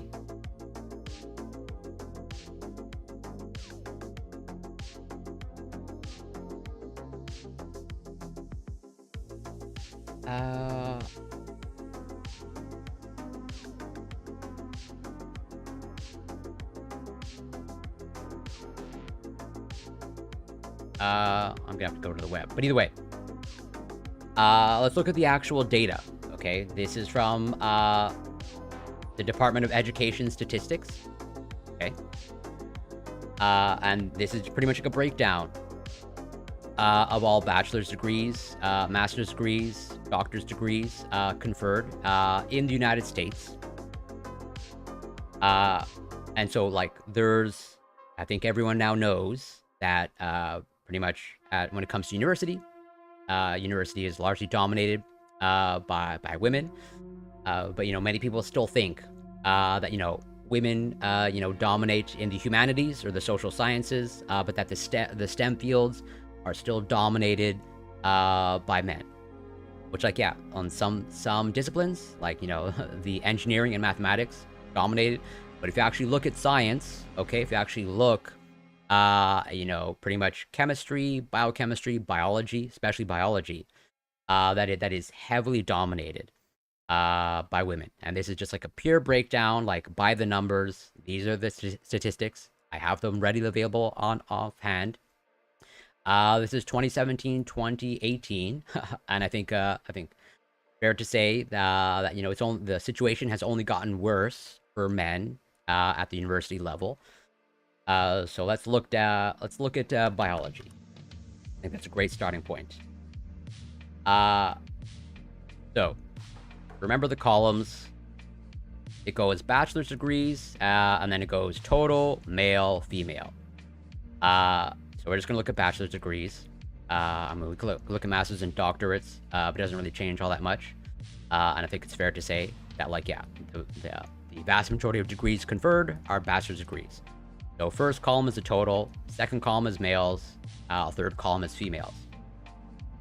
So if you look at biology, or if we're going to start with biology, pretty much all aspects of biology are dominated by women.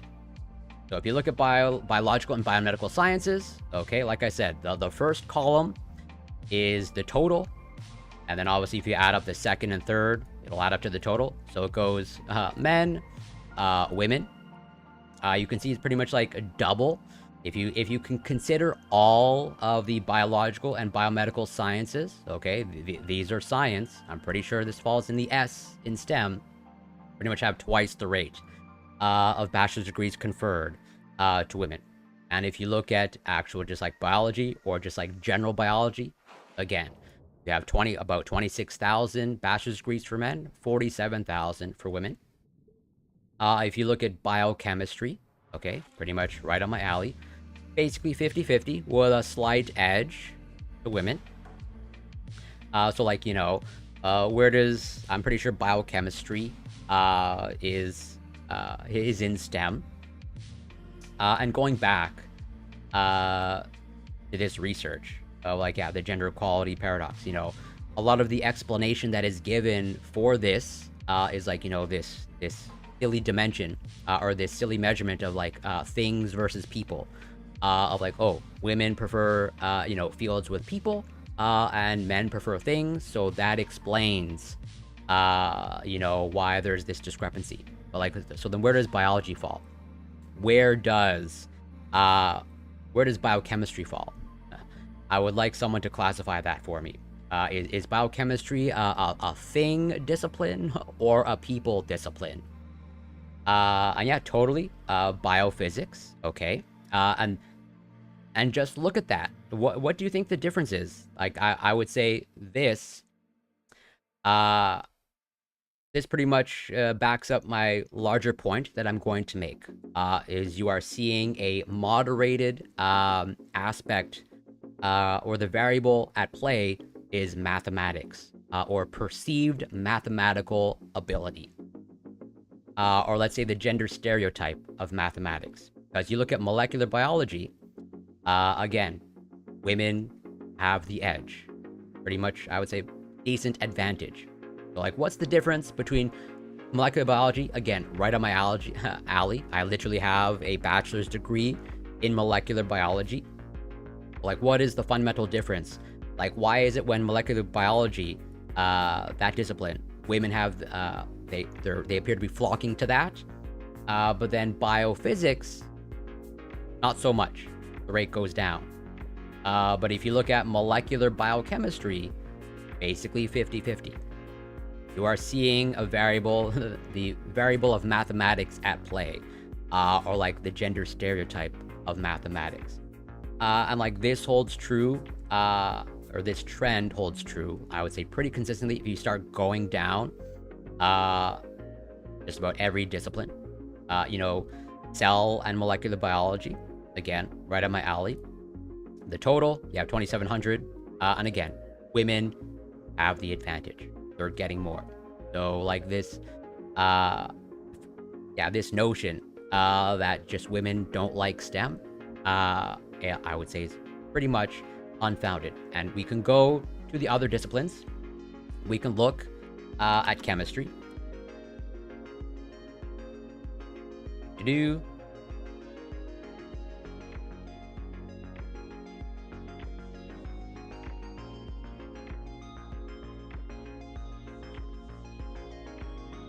Here we go. So now we're in the physical sciences. So now we're going to branch down. If you look at chemistry general, okay, that is pretty much 50-50 overall. with, again, the slightest of advantage to women. So it's like, oh, is it really true that women, just don't like STEM, or are there certain aspects of STEM that they appear to be steered away from, for, I would say, largely sociological reasons? Because this is just like a straight by the numbers breakdown. Like, this is chemistry general, and if you just go down by each discipline of like analytical chemistry, obviously not a lot of degrees conferred, but like women have the advantage. You look at, not theoretical, well, not a lot of theoretical chemistry. Chemistry other, again, women advantage. But yes, look at this. Geology, earth science. Here you see a male advantage. But then, if we go down to physics, then you're seeing definitely it's a total shift. And I think it's fair to say that, generally speaking, physics is more math intensive than, let's say, chemistry or biology. What you are essentially seeing is like they appear to be women appear to be staying away from the STEM disciplines that are math intensive. And this is why, okay, if you just go down, pretty much every field of biology, it is pretty much virtually all dominated by women. Where I think it's fair to say that biochemistry and molecular biology, those are STEM fields, and it's disproportionately women. And then if you look at chemistry, it's basically like a 50-50.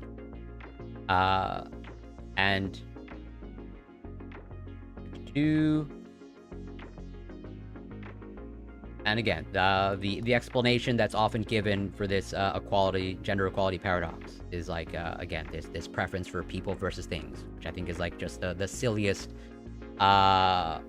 way to analyze something. So we don't have that math intensity. We don't have that analysis. What we do have, okay, is this. Gender stereotypes can explain the gender equality paradox. I have prior research also showing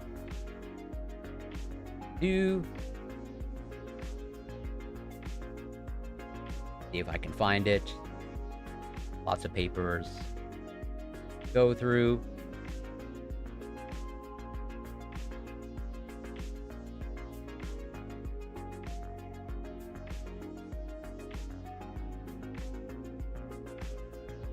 I don't know why it searches like that.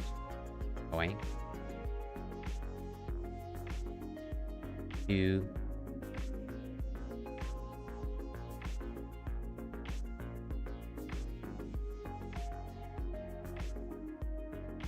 never mind. I have a full folder. I should remember that. Okay. So we have not some, actually a pretty decent amount of evidence of like, so I think I made the case pretty well, that at the very least I just showed the numbers. Okay, we just did a breakdown of like by the numbers. I showed you the biology numbers, I showed you the chemistry numbers.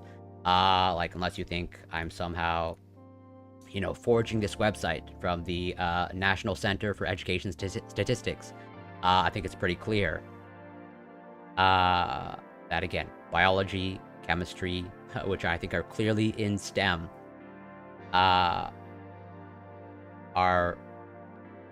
at the very least 50-50, or in the case of biology, dominated by women. And not just like biology, but like every aspect of biology, from microbiology, immunology, cell biology, take your pick. So like, I sort of hinted at, well, it looks like, and that's where, if you contrasted, as you brought up, that's pretty true, of like biophysics.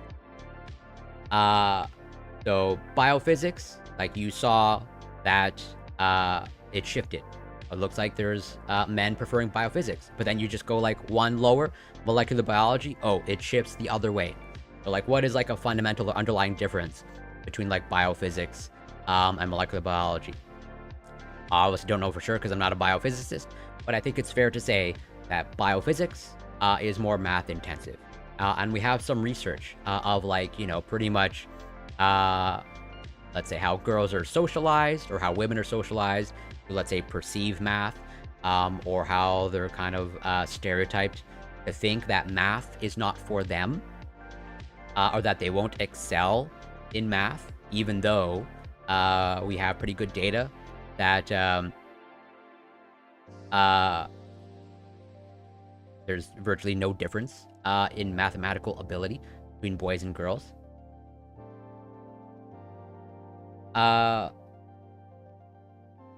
Well, I'm open to other hypotheses if you want to put forth, but I'm reasonably sure it is. But like, yeah, you have this concept of stereotype threat, and kind of like how mathematics ability beliefs, where it's like, since I would say for the vast majority of girls, at least in developed countries, I would say even developing countries, they are socialized to kind of like think that math isn't for them, or like math is kind of like a boys thing.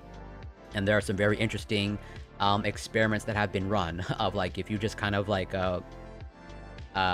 reinforce this stereotype threat, like it affects their performance. Of like, if you basically take a group of girls, okay, let's say 10 girls, and 5, they're gonna go write a test, okay, and whatever, it's a math test. Now if you take another 5 of girls, but then before they write the test, like you show them a video, arguably propaganda, saying, hey, essentially the message is, math is for boys, girls can't succeed in math. And then if you give them the test afterwards, they will perform worse on the test. I mean, that is literally like those. I'm doing a very crude description of the experiments that have actually been run, but that's essentially what they do. That's why they call it like stereotype threat, of like pretty much like reinforcing a message or a stereotype that, hey, this particular thing, in this case math, isn't for you. This is not for girls.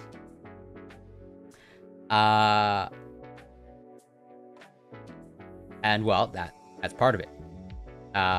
So, I mean, I can just read what I highlighted. You can see that I've read this before. Our primary hypothesis was confirmed.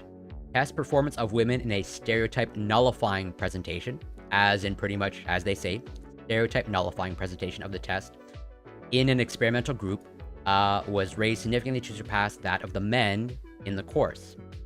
In a control group, in which test takers were given the test under normal test instructions, women and men performed equally.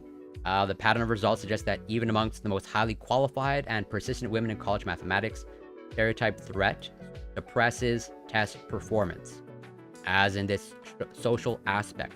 As in, again, if you just like reinforce that notion or that stereotype, it will affect their test performance.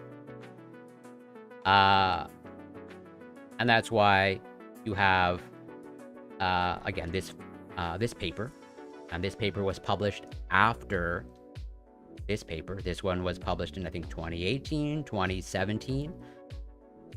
And they pretty much like go through the analysis of like, yeah, this aspect of stereotypes can actually explain it pretty well, if not like fully. Let me just catch up with chat 1 second.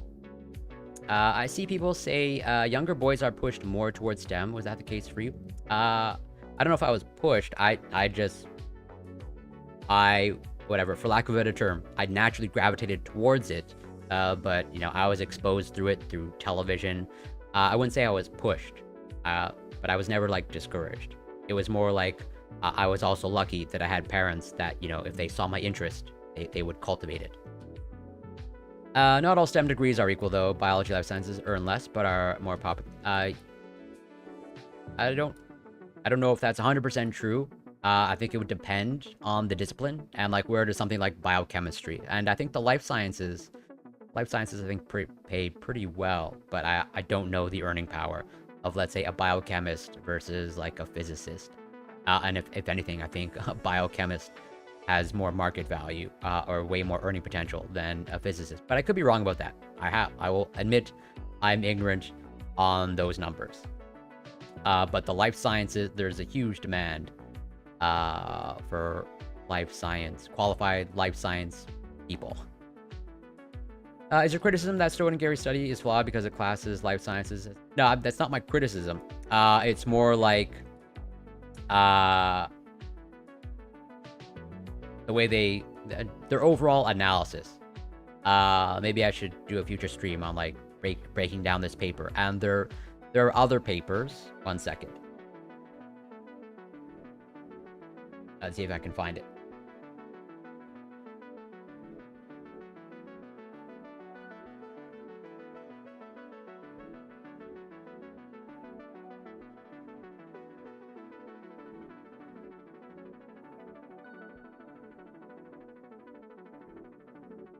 Okay, yeah, I have this paper. Why can't I find it?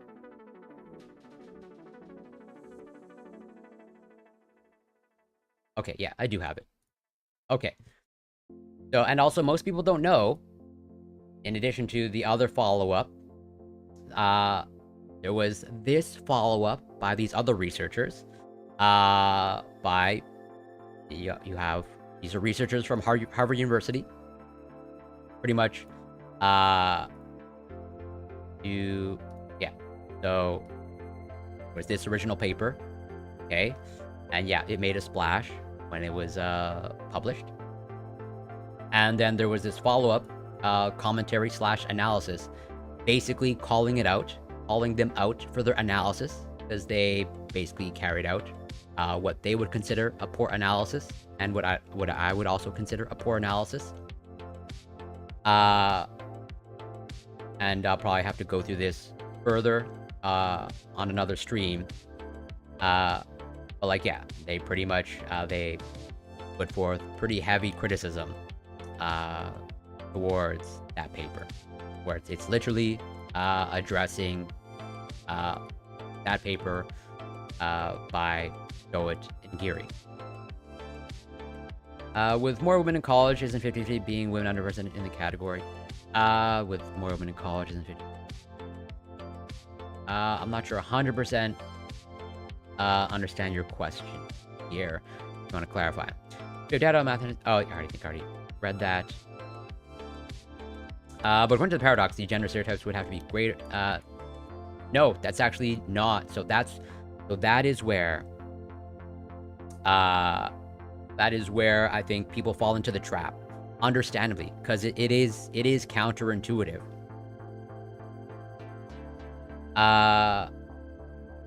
Okay, now I understand what you mean. You can think of it that way, but also at the same time, like this 50. So yes, I can recognize that it's 50-50 now. But I would say the trajectory. So given what you've outlined, of like the 60%, of like, yeah, given the fact that overall university, depending on whatever country, region, etc., but generally speaking, in developed countries or North America, university is 60% women, and so like, yes, by some analysis, 50-50 is an underrepresentation, but the enrollment and that number, if you look at the trend is only increasing. As in, I don't know for sure, but I'm reasonably sure in like the next 5-10 years, like pretty much chemistry will be women dominated, either whatever, 55%, 60%, whatever. You even saw this, like it takes time. Like, I will fully recognize that given what you've outlined, it's technically an underrepresentation now, but it's an evolving situation. And we know that the situation is not trending in men's favor, arguably only getting worse. Where it's only like in the past few years. Uh,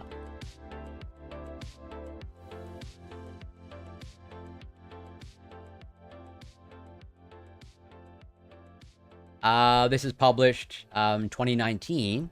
Okay, and pretty much it's a dynamic situation where, yeah, now more women than men are enrolled in medical school, so like they are slowly taking over. Now it's basically, 50-50 or like 51. It's slowly starting to favor them.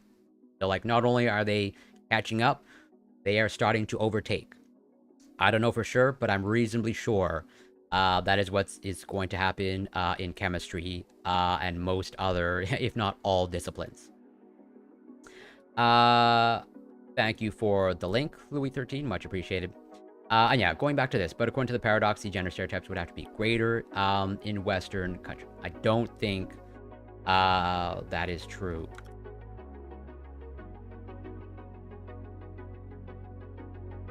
I'll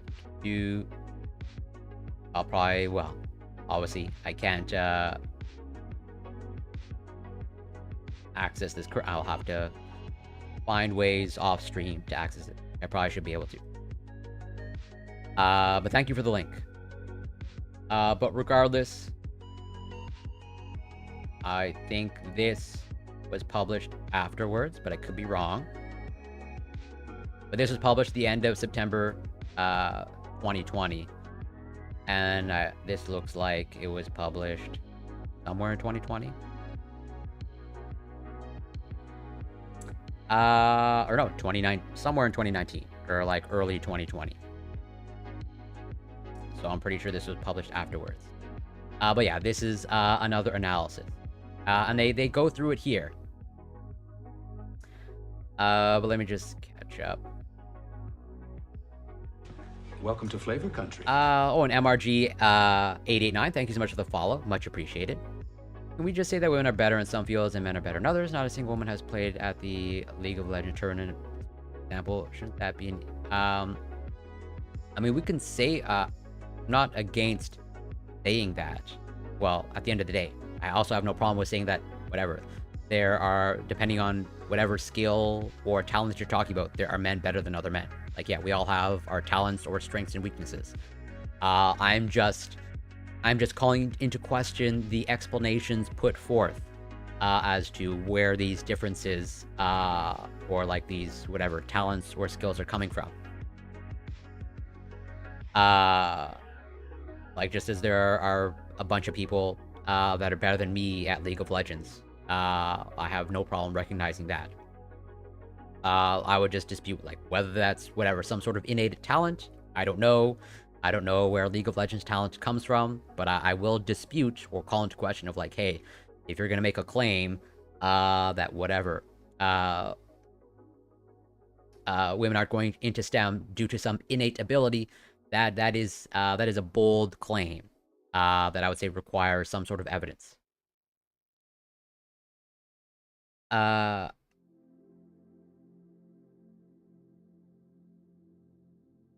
But that is resolved through gender stereotypes. Well, yeah, actually, doesn't that reinforce what I more or less, like, just went through? Of, like, yeah, Breda et al. Claims that it exists, but that is resolved through gender. Yeah, and that's, well, that's this person here, Thomas Breda. Gender stereotypes. And I'm open, okay, to some sort of, like, innate difference, but, like, so far, like, the case I would say is not being made very strongly, or like people are like relying on unreliable evidence. And discount Seth Rogen, thanks so much for passing by. And yes, exactly, source. So I'm just gonna read this like paragraph here. A common explanation put forward in some recent literature for the gender equality paradox is that in more equal and developed countries, girls and boys have more freedom and ease to express their intrinsically distinct inner preferences and interests. This explanation gets its theoretical foundations from the tradition of evolutionary psychology, which posits the existence of innate gender differences in, for example, personality or interests. In this contribution, in line with a strand of research in sociology initiated by Charles and coworkers relating horizontal educational and occupational segregation to gender essentialism, We showed that the gender equality paradox could also be explained by differences across countries in culturally constructed gender identities.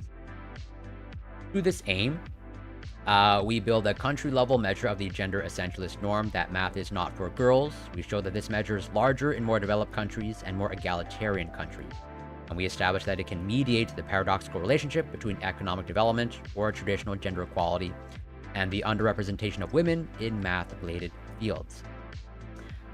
Which, like, yeah, I think that is borne out by the numbers that, like, I went through of, like, this variable of math, or like perceived math ability, where again, the STEM paradox doesn't seem to hold true if you zoom in on biology, and if you zoom in on pretty much every aspect of biology.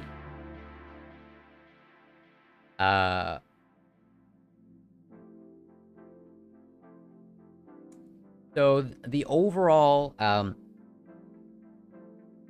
there's multiple explanations. Like, that is a part of it. Another part of it that I would put forth is like, so for developed countries, or women in developed countries, okay, where there's especially as brought up when talking about this, is like in Nordic countries, okay, in Nordic countries that have way more egalitarianism or way more equality, they have greater safety nets, okay? Since there are greater safety nets, well, then there's, you are hypothetically less incentivized to, let's say, pursue a STEM field of like, well, if STEM is where the earning potential is, and your way out of poverty isn't dependent on your degree, you have other ways of supporting yourself, well, then you have more options open for you.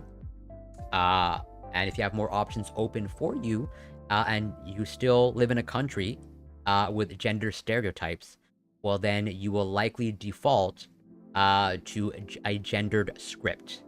As in, like, oh, well, like, socialization still occurs in gender egalitarian countries, or countries with greater equality. Just because in the law it's equal in the law, that doesn't mean that there's no socialization, or there's no culture or social aspect. There are still gender stereotypes in gender egalitarian countries. And so again, if you look at developing countries, okay, developing countries, especially like for women, where they don't have really very many earning opportunities, and I think it's fair to say they have much less earning opportunities in developing countries. And so, like, it's like, yeah, if you're in a developing country, and like your only way out of poverty is a university degree, are you going to go into, music? Are you going to go into English literature? Are you going to go into history? I think it's fair to say you are not, because, like, yeah, you want to increase the chances that, like, you can have some earning potential in the future, since you are in a country that has less opportunities. And so it's like, yeah, you are going to go into whatever, chemistry, biochemistry, computer science, because, like, that will be your ticket out of poverty, or improving your economic standing. And that's why you see, okay, it's counterintuitive, it might be less intuitive, but you really need to kind of like think, or like really kind of like set your intuition aside. That's why many people think that, oh, since in Western countries, or since in more egalitarian countries, it's like you just see a greater gender discrepancy. Well, then it's due to biology. But I would say it totally makes sense, where, again, if you're looking at the moderating variable of math, and if you look at the fact that gender stereotypes and socialization still exists in developed countries, and you have greater access to opportunities and greater ways out of poverty, you're not relying on your university degree. So again, in the context of that, you are going to rely on a gendered script. And so that's why you see it appears to widen at some level. And I think that's what this paper bears out pretty nicely. And I think if you actually look at the hard data, the hard numbers, which we have done a little bit, I think it tracks pretty nicely. Unless you can come up with an alternate explanation as to why biology, which is a STEM, is heavily dominated by women, by pretty much every single discipline. And that chemistry is either 50-50 or very slowly starting to be dominated by women. Oh, and Nota Bud, welcome. Thank you so much for passing by. Good to see you. And I have heard about the superconductor situation. I'm trying to follow it. I think I even covered a story on stream a couple of days ago, or like a week ago, about the potential fraudulent research about the superconductor, or at least I think it's an ongoing situation of like I think they're trying to reproduce it to see if it's actually true.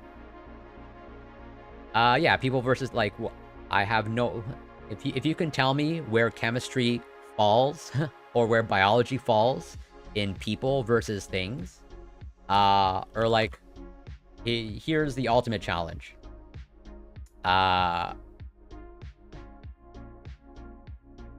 Where does veterinary sciences fall into on people versus things?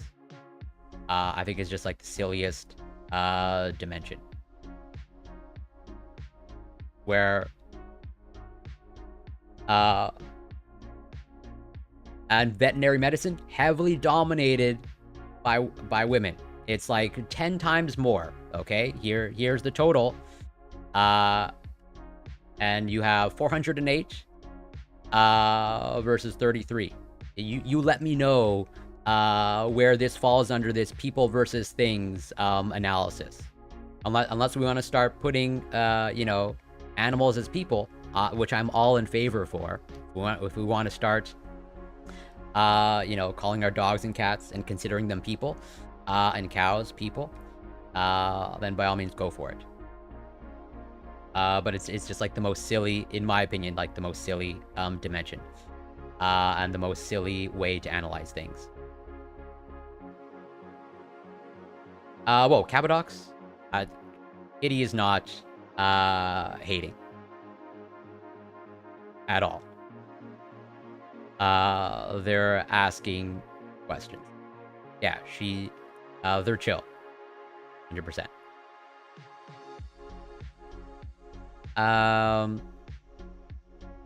More freedom of choice equals less equality. I don't know if you're making that argument, but like, it's perceived as that, or it's put forth as that.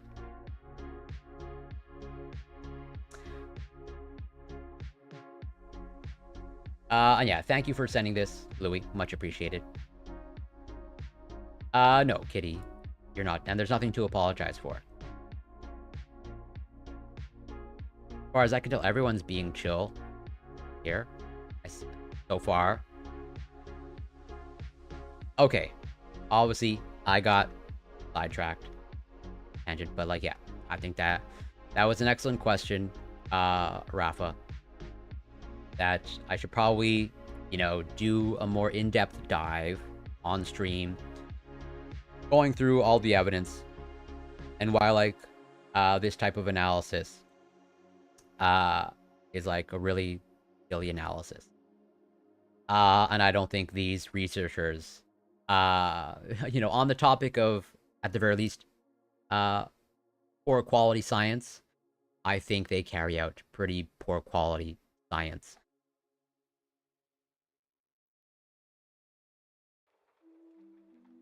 So, well, is it even worth it? Wrap this up. Oh, we had one paragraph left. But I think we probably moved on from this.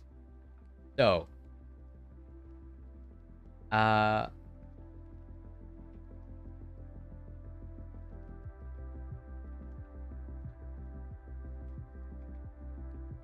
no, you are not. I'm hoping you're joking, Cabodox, but please be respectful. Okay. So the other main topic that I wanted to cover, just are closing some articles that I have up.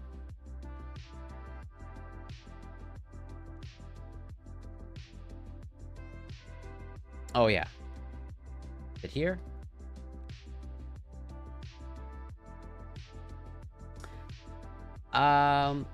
Oh, Boy Meets Mini, welcome. Thank you so much for passing by. How are you doing? I hope you're doing well. And also, shout out to Boy Meets Mini. See if I can do this properly.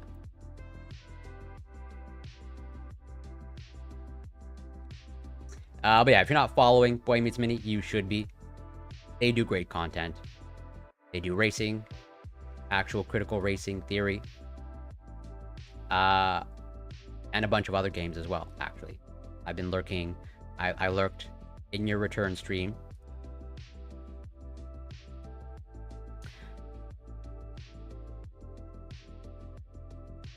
Okay, I just want to like make it clear.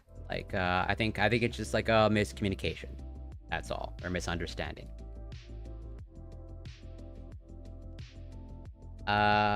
Okay.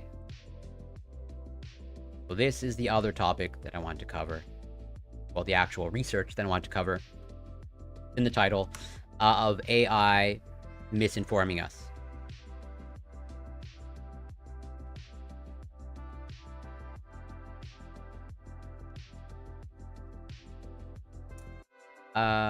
One second. Oh, okay. Well, I'm gonna do my best to not disregard your opinion. Your opinion matters here.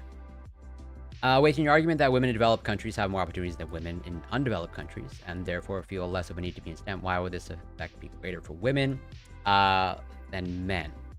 I'm not saying it's greater than. Maybe I'm not understanding your question correctly, because even I could be wrong, but I don't think that even when you're looking at developing countries, that still, generally speaking, well, obviously, as we just saw, it depends on, you know, which STEM field you're talking about. But let's just say looking at, let's just say comparing biology to, in, let's say, Canada, to biology in Saudi Arabia, where biology in Canada is heavily dominated by women. And I will fully admit and plead ignorance that I don't know the numbers of enrollment for biology in Saudi Arabia, but I would suspect that it's male dominated. And so I would suspect it's flipped. But there are still women enrolling in biology. But that's the thing of like men have way more opportunities in developed countries. As in, generally speaking, obviously it's like nuanced, but there are much there are a greater number of ways out of poverty for men in developed countries than there are for women. I think generally speaking, depending on the developed country they're talking about, but you know, for the most extreme example, like for some developed countries, you know, the only way for a woman to get out of poverty is either to, you know, marry someone who has money, or to, if they have access to it, get an education. And so whatever, if you eliminate, you know, marriage opportunity, well, then it's education. So then it becomes the choice of like, well, what education do I get? You're probably going to get like the most practical.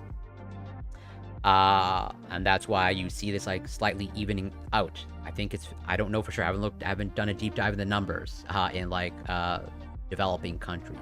But I suspect, you know, they're pretty much all male dominated across like virtually all fields. But like, yeah, there's still women enrollment, but it's just like evening out.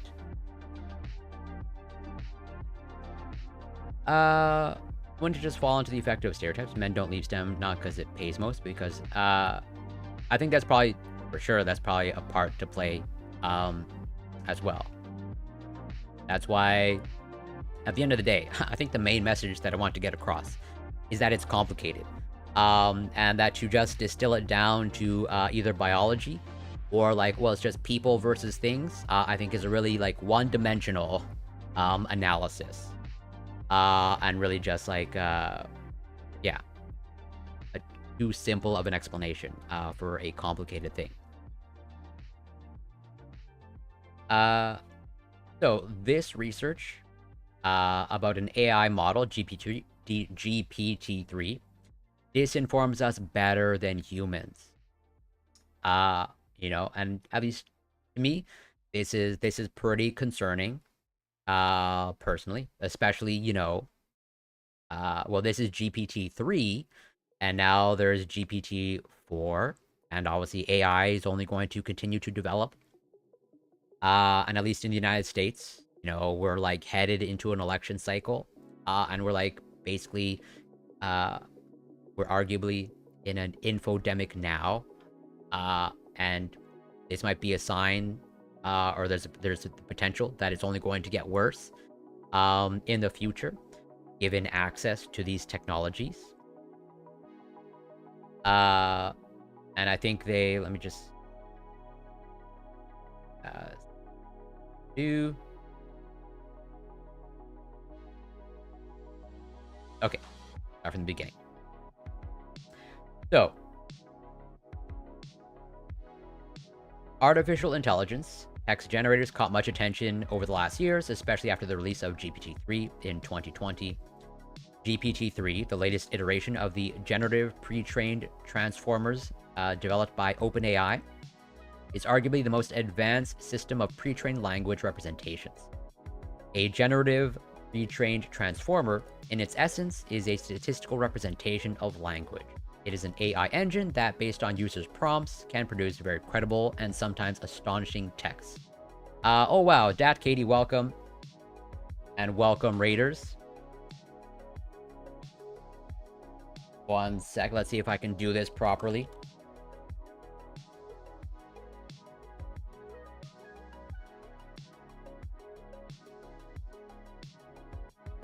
How are you doing? Hope you're doing well. Hope you had a great stream. And welcome, Omnipotent Rift. I definitely know you very well. From a bunch of channels. You'll probably like in Wix chat earlier today, where I was. But yeah, I'm Corey Campbell. I'm a biochemist, scientist. I am covering some research about AI. But pretty much that's what I do here. I cover research and science and some news, a little bit of politics. And I do the occasional workout stream. That's how I read Omnipotent Rift's. How am I supposed to read it? Omnipotent Rift? Omnipot Ent Rift? It's possible that I don't know how to read. I'm totally open to that.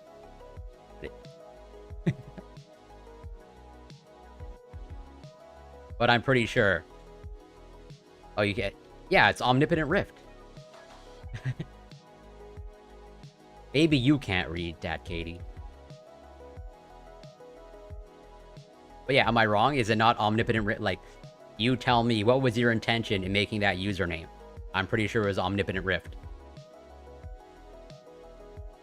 Unless you prefer Omni. I want to be respectful.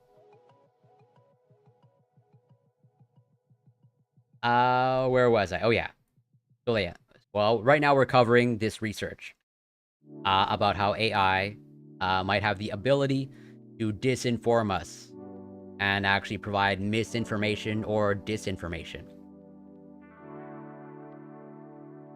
So, GPT-3 does not have any mental representations or understanding of the language it operates on. The system relies on statistical representations of language for how it is used in real life by real humans, or a simulacrum of the interaction between people and the world. Even keeping in mind these structural limitations, what GPT-3 can do is remarkable. And remarkable is also the possible implication. While GPT-3 can be a tool for machine translations, text classification, dialogue chatbot systems, knowledge summarizing, question answering, creative writing, detecting hate speech, and automatic code writing, it can also be used to produce misinformation, spam, phishing, abuse of legal and governmental processes, fraudulent academic essay writing, and social engineering pretexting. GPT-3 serves as a lever, amplifying human intentions. It can receive instructions in natural language and generate output that may be in either natural or formal language. The tool is inherently neutral from an ethical point of view, and as every other similar technology, it is subject to the dual-use problem. Right. It can, as usual, double-edged sword. AI, powerful tool. It can hurt us or harm us. This is research about maybe its potential for harming us. And maybe, might be better at harming us, better than we are able to harm ourselves. People are thinking, okay, Merriam-Webster, totally trustworthy dictionary.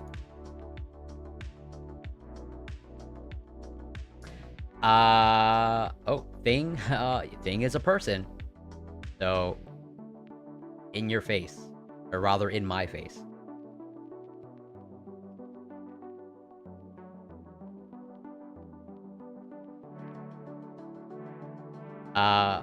So then if people are things, and then veterinary medicine is preferred by people who prefer people, then don't things prefer things? I don't know, yeah, there's a whole circle here that I can go around. The advancements in AI text generators and the release of GPT-3 historically coincided with the ongoing infodemic. An epidemic-like circulation of fake news and disinformation, which, alongside the coronavirus disease 2019 pandemic, has been greatly detrimental for global health. Which, I'm sure there are some people that are going to take issue with this.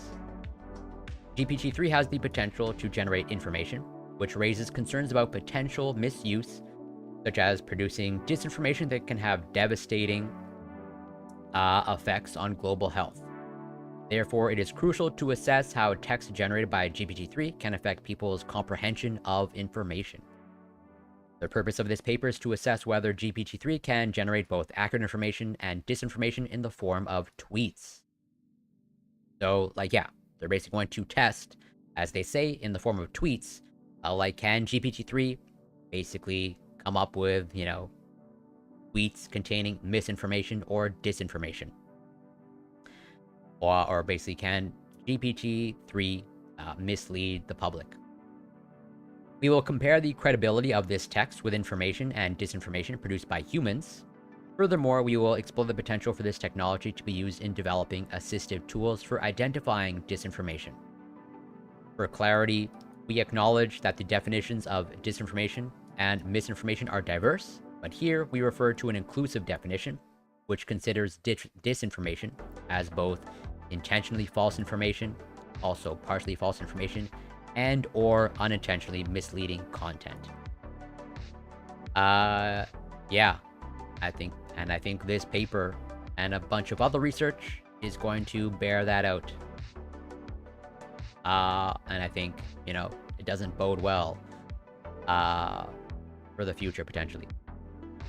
To achieve our goals, we asked GPT-3 to write tweets containing informative or disinformative texts on a range of different topics, right? And here's where, I think there's going to be some people that discount research like this because, how do you classify a tweet generated by AI as disinformation or misinformation? Well, you have to consult a human. Okay, as in a human or a set of humans has to go in and say, hey, this tweet generated by the AI, well, that's in the category of disinformation. And then whatever, this is in the category of truth or more accurate information. And so, yeah, they're asking GPT-3 to write tweets containing informative or disinformative text on a range of different topics. And the topics include vaccines, 5G technology and COVID-19, or the theory of evolution, among others, which are commonly subject to disinformation and public misconception. We collected a set of real tweets written by users on the same topics and programmed a survey in which we asked respondents to classify whether randomly selected synthetic tweets written by GPT-3 and organic tweets written by humans were true or false, whether they contained accurate information or disinformation, and whether they were written by a real Twitter user or by an AI. Note that this study has been pre-registered on the Open Science Framework, and we have conducted a power analysis based on the findings of a pilot study as described in materials and methods. That's, even though you're probably joking, but I'm sure there's going to be people that will make that claim of like, oh yeah, the AI got it right about the vaccine. Even though, like, if you look at the instructions, maybe the instructions say, hey, generate disinformation about the vaccine. I think there's going to be some people that are going to discount research like this. Or again, I think we're going to get to a very strange place with AI.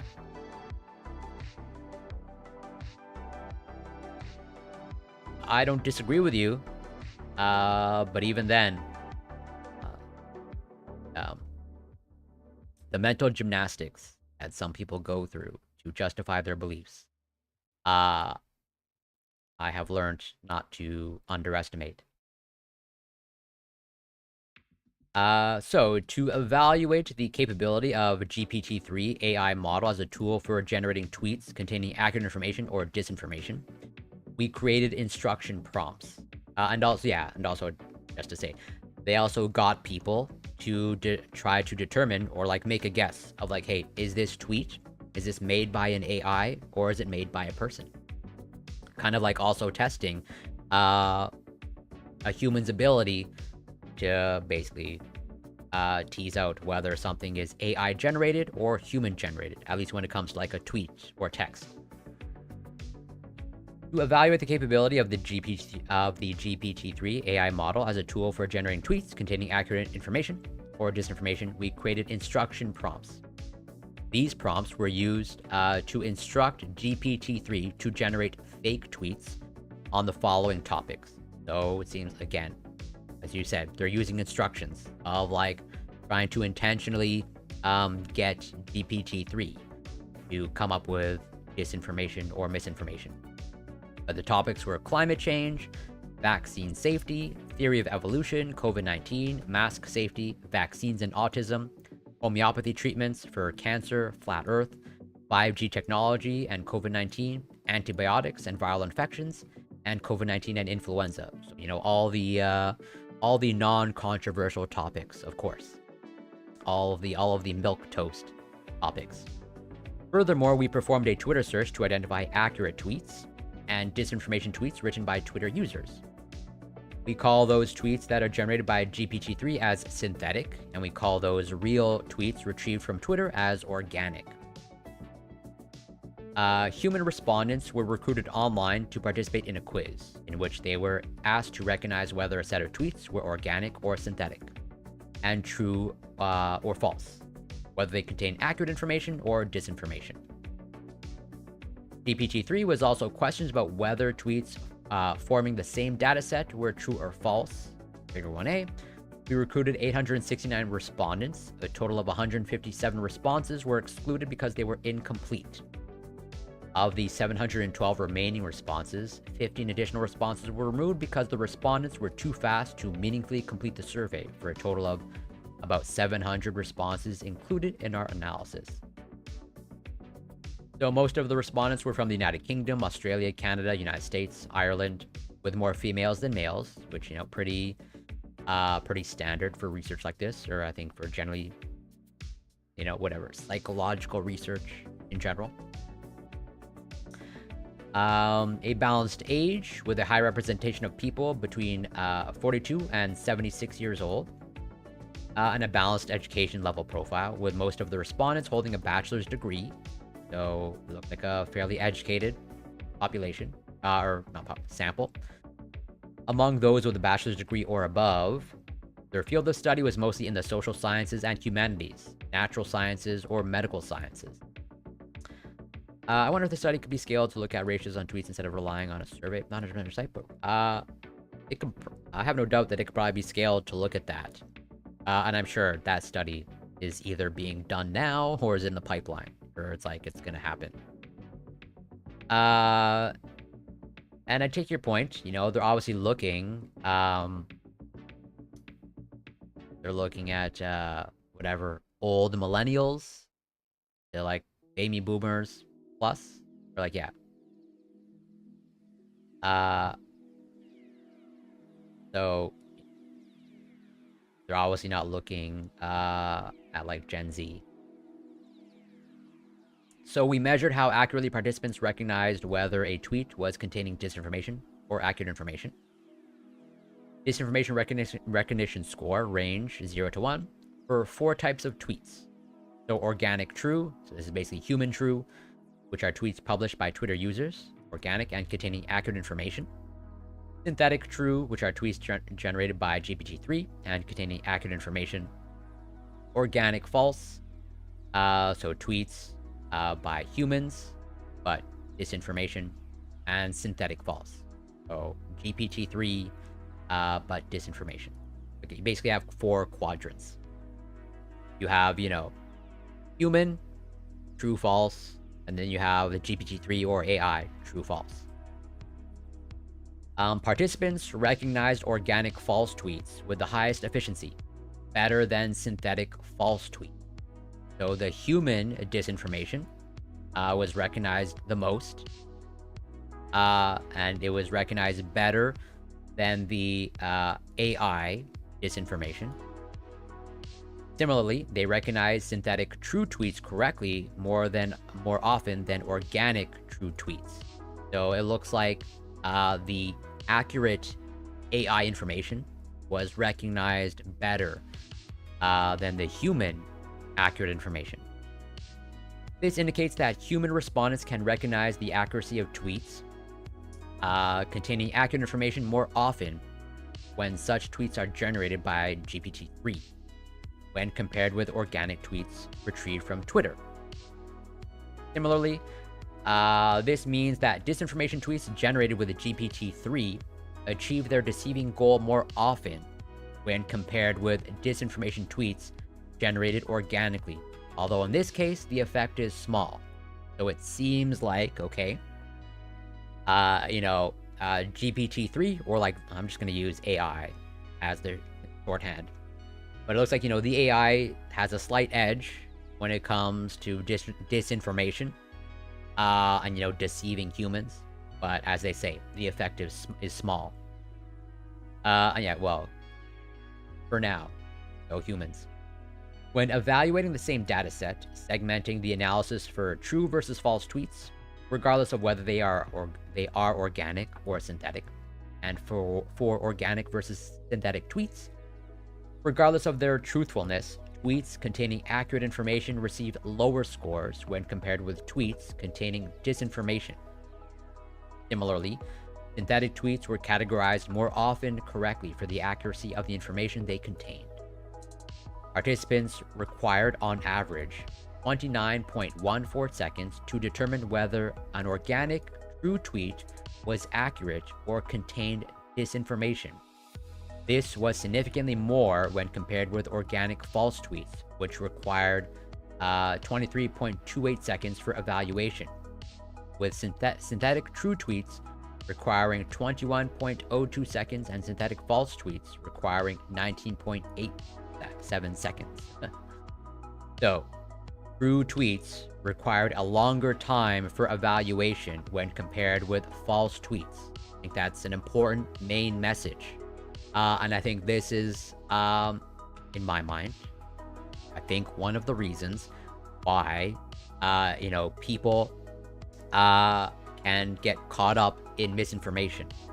Because as they're explicitly saying here, true tweets required a longer time for evaluation when compared with false tweets. As in, you need to take time. You actually need to invest to determine the true tweet. As in, if you're not willing to expend the mental resources, okay, then like you can get, I guess, whether you're not willing or maybe you don't have the mental resources, it might be hard to determine true from false. Because again, you need to invest more. You literally need to spend more time determining true or false, at least when it comes to tweets. I think this holds true for other information, but just to be accurate, they're talking about tweets here alone. But if it takes time to determine true or false between a tweet or a true and false tweet, which is like whatever 140 characters, like what are you gonna do one that's like a whole paragraph, or like an entire research paper? To actually tease out the truth, you actually need to invest time, or it takes time. It takes cognitive, it takes brain resources to do that. I tend to not use the term AI when referring to GPT-3. Yeah, that's fair. And I will fully admit I'm probably butchering or like misappropriating the term AI. I just prefer using AI as opposed to GPT-3, because AI rolls off the tongue easier. But you're totally correct on that. And yeah, RFK Jr. is taking advantage of this. Also, lack of knowledge, expertise, schools. Yeah, that definitely, you are 100% correct. That does not help. As well as organic tweets when compared with synthetic tweets. So pretty much like all across the board. Whether it's coming from a human or an AI, it takes more time to determine true from false. You literally need to invest more time. And again, they are... and Froggy Mano, welcome. Thank you so much for passing by. Hope you're doing well. And again, if you're not able or willing to invest the time, then you might just get caught up in like a misinformation, tailspin. And as they say here, the time required for evaluation was not dependent on the length of tweets. Furthermore, we calculated disinformation recognition scores for each category. For example, climate change and vaccines and autism for each type of tweet. That is organic true, synthetic true, organic false, and synthetic false. Welcome to Flavor Country. Thanks so much for the follow. Much appreciated. Yeah, large language model rolls off the tongue, RFK. Yeah, I'm totally using, I guess LLM also slightly rolls off the tongue, but I'm still gonna continue to butcher the AI term. Where was I? Yeah, and obtaining comparable results with the analysis run on the disinformation recognition scores of each respondent. This confirms that for humans, accurate information is more difficult to evaluate when compared with disinformation. And that information produced by AI is not only more effective to inform and disinform humans, but also does so more efficiently in less time. Here, we refer to efficient and inefficient as the speed and ease with which information can be processed and evaluated by humans. Efficient equals information that is quickly processed in accordance with the intentions of the informer. So like, yeah, I don't think I can repeat this enough. If you're not taking the time to like evaluate even something as simple as a tweet, you might get caught up, or you might literally get caught by misinformation and disinformation. And in my opinion, I think you're seeing this play out. A list of the disinformation tweets recognized most often as accurate tweets can be seen in, supplemental, and a list of tweets containing blah, blah, blah. Humans evaluate the accuracy of information better than AI or GPT. The respondents of our survey evaluated the accuracy or inaccuracy of the information contained in 220 tweets. Using the same dataset, we asked AI to evaluate whether the tweets were accurate or whether they contained disinformation. For disinformation tweets, humans and AI performed similarly. For accurate tweets, AI, similar to human respondents, had more difficulties evaluating the accuracy of the information. So it seems like there was some struggles by, GPT-3 specifically to like identify disinformation or the accuracy of the information. In comparison, human respondents performed better than GPT-3. A detailed analysis of the results for each category of tweets can be found in supplemental. These results suggest that human respondents can evaluate information better than GPT-3, at least for now. And this is GPT-3. So I don't know how it stacks up to GPT-4, I guess now, and I'm sure subsequent iterations of GPT. I have no doubt that this is probably not going to last much longer, or if anything, this is outdated. Considering that these respondents are not necessarily trained individuals in recognizing disinformation with a high degree of information literacy, trained humans may perform much better than machines at performing this task. And also, remember, they're looking at a specific sample, specific age range. I think 42 to like 70 or 76. And they're looking, if I remember correctly, they're looking at a pretty educated sample, as in I think like pretty much like the majority had at least a bachelor's degree.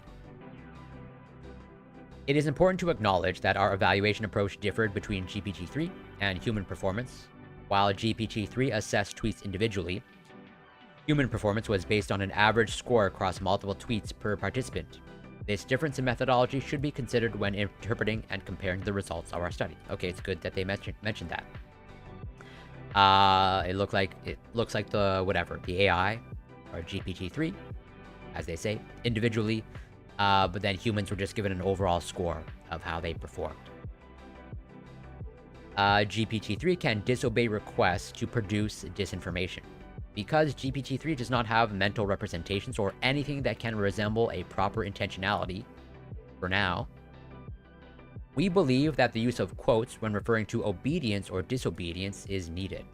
As mentioned, we instructed GPT-3 to produce a set of true and false tweets. So again, presumably intentionally come up with false information or disinformation. That is accurate or disinformation tweets. To obtain the dataset, we instructed GPT-3 to produce an accurate and 10 disinformation tweets for each category. Of these, we included in our survey only the tweets for which GPT-3 obeyed our request to produce accurate or disinformation tweets. So, I think this is important to highlight. It seems like the AI, or specifically GPT-3, was, subjected to fact checking. And again, I think there's going to be a subset of people that'll take issue with that. Of like, understandably, given the fact that the large language model probably is not specifically trained to come up with disinformation, or it's not trained to, come up specifically with, accurate information. Not a problem, and thank you so much, Louis13. Always appreciated having you pass by. Take care and be well.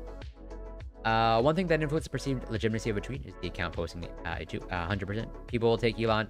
That is totally, and I've actually covered that a little bit of like, bring it up. Or I sort of like tangentially covered that. Where...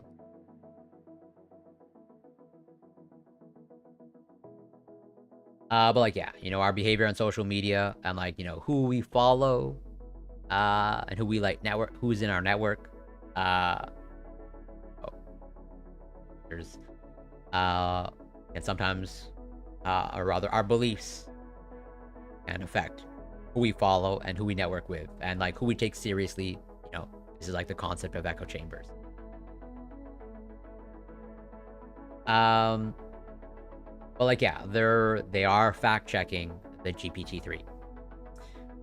We calculated the rate of obedience. That is the percentage of requests satisfied by GPT-3 divided by the overall number of requests made to the system. We found that GPT-3 complied with our requests for accurate information 99 times out of 101. While the obedience rate for disinformation was much lower at 80 out of 102 requests. So it seems like, it's virtually 100%, or like really close to 100%. It's like 99, or like 98.99% accurate. At least according to like the human fact checking, right? That's what we got to keep in mind, or I think that's what some people take issue with. But then when it comes to the disinformation, it's basically around 80%. Or 80% disinformation, or like 80% right in its ability to generate disinformation.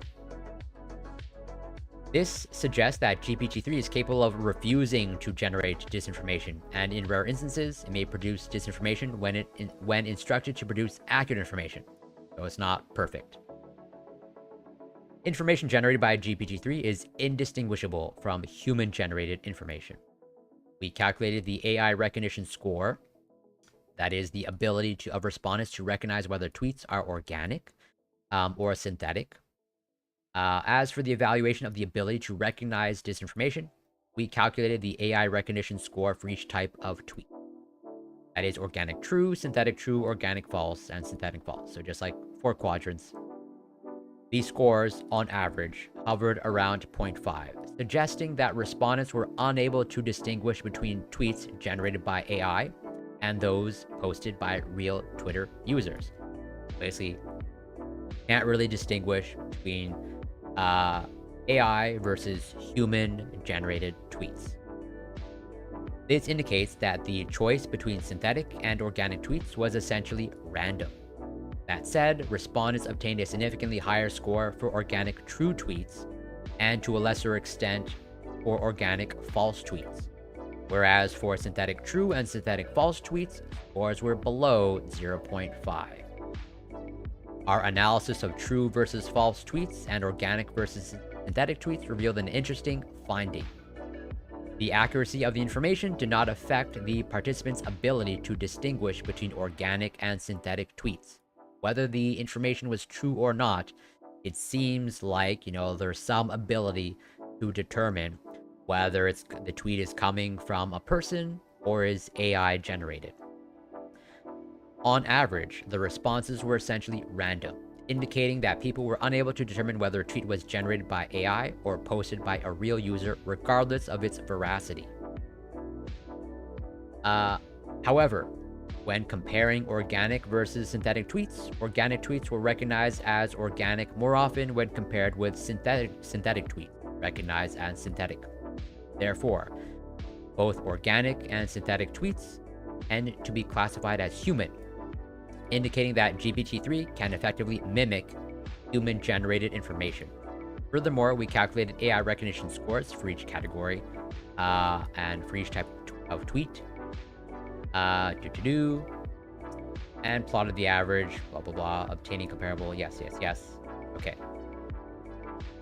Building versus crashing confidence. How the self-reported ability to recognize disinformation and AI-generated information changes after survey completion. At the beginning of the survey, we asked respondents to define how confident they were in their ability to recognize disinformation and in their ability to identify AI-generated versus human-generated text using a 1 to 5 Likert scale. So pretty much, yeah, as they say, assessing their confidence. The disinformation recognition confidence before the test was higher than AI recognition confidence before the test. So it looks like there was like this humbling effect. Following the survey, but before revealing the results, we requested the respondents once more to indicate their level of confidence in distinguishing disinformation and AI-generated text from human-generated text. Respondents were more confident in their ability to recognize disinformation, whereas they were much less confident in their ability to recognize synthetic versus organic tweets.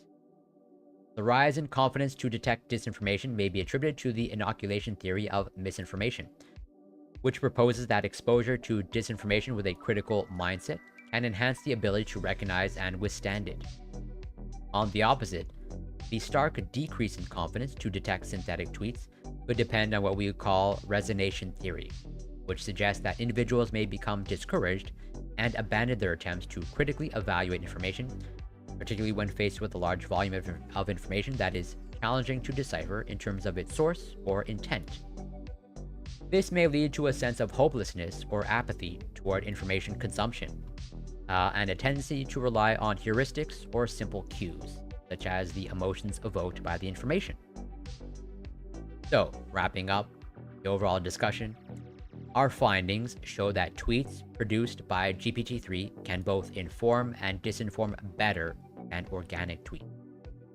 Synthetic tweets containing reliable information are recognized as true better and faster than true organic tweets, while synthetic false tweets are recognized as false worse than false organic tweets. Moreover, GPT-3 does not perform better than humans in recognizing both information and disinformation. So at least, it seems like we still have some edge when it comes to recognizing both accurate or inaccurate information. But again, for now, or at least, for all I know, GPT-4 outperforms us. The results suggest that GPT-3 may be more efficient at conveying information because it can generate text that is easier to read and understand compared to text written by humans. On the basis of these results, we propose a model for efficient communication and evaluation of information that challenges the current approach and consensus, according to which humans produce information and AI assists in the evaluation. A well-tailored information campaign can be shaped by providing instruction prompts to GPT-3, which produces effective information campaigns targeting humans. Initiation phase. The accuracy of information is then evaluated by trained humans. Instead, information campaigns written and prepared by humans would turn out to be less effective, and AI would perform an efficient evaluation of how truthful and reliable information is. The proposed model is of relevance in the context of a public health crisis and infodemic, given the need to communicate fast and clearly to large segments of the public. So, our results indicate that GPT-3 is less likely to generate misinformation on certain topics, such as vaccine and autism.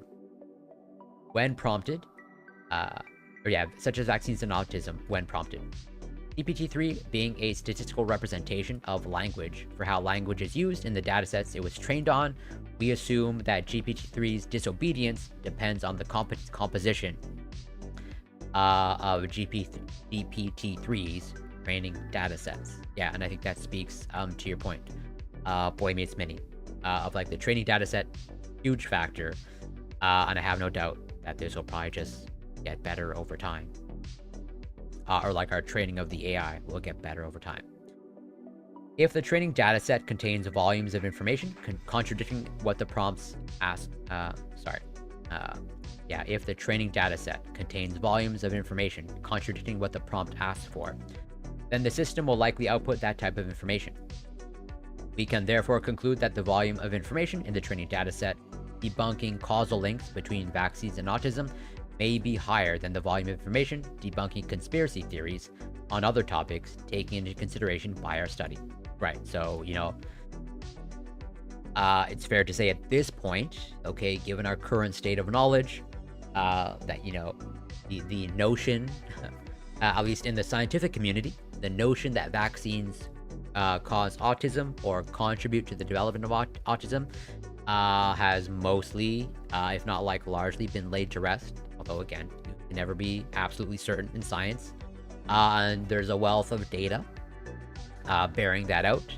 And so the AI is understandably trained with that information, as there's essentially a wealth of information on vaccines and autism, or rather the evidence showing that essentially vaccines do not cause autism or contribute to the development of autism. As opposed to, as they say, some other conspiracy theories, the evidence might be sparse, or maybe there's no evidence at all. Some control on the material fed into the training datasets is therefore crucial.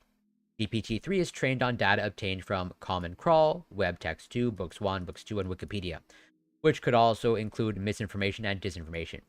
To reduce the risk of generating disinformation, we suggest that future text transformers should be trained on datasets regulated by the principles of accuracy and transparency. Information entering the training datasets should be verified, and its origin should be open for independent scrutiny. Last, the output of models trained on accurate and transparent datasets should report the sources used for its generation, thus increasing transparency and allowing independent fact-checking. Fact-checking may still be difficult given the amount of information that likely serves as a source, but nonetheless, declaring sources would be a good start, right? If you want to improve the quality of the training dataset, well, then, someone's got to go in, and like ensure that it's, hopefully a high quality data set, or it's not being trained on misinformation or disinformation.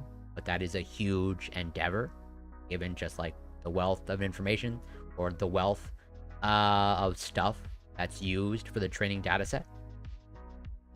As humans, synthetic text identification and impersonation.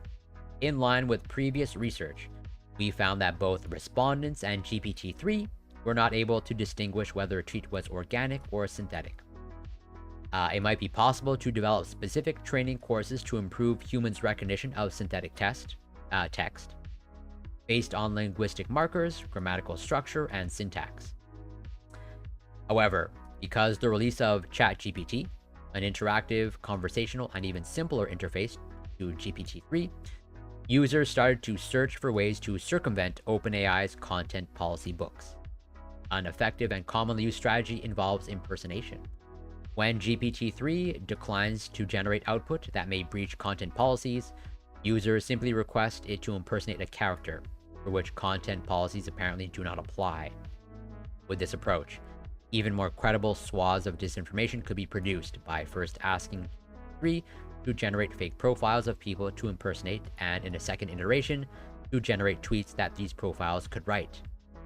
Besides circumventing content policy books, this would add an even more human-like feel to the tweets and make it even harder to identify them as synthetic. On the basis of these premises, synthetic text identification might soon be a hopeless battle to fight for both people and AI. It being pretty cynical, or kind of doomer-like, because as we're learning with these tools, like there's things that we haven't planned for, of essentially people outsmarting these large language models. So our results indicate that not only can humans not differentiate between synthetic text and organic text, but also their confidence, their ability to do so, also significantly decreases after attempting to recognize their different origins. This decrease in self-confidence after exposure to both synthetic and organic texts may be due to the realization that there is no clear marker that allows users to identify whether a text has been generated by a machine or a human. This is likely because of GPT-3's ability to mimic human writing styles and language patterns. In addition, respondents may have initially underestimated GPT-3's abilities to write human-like text.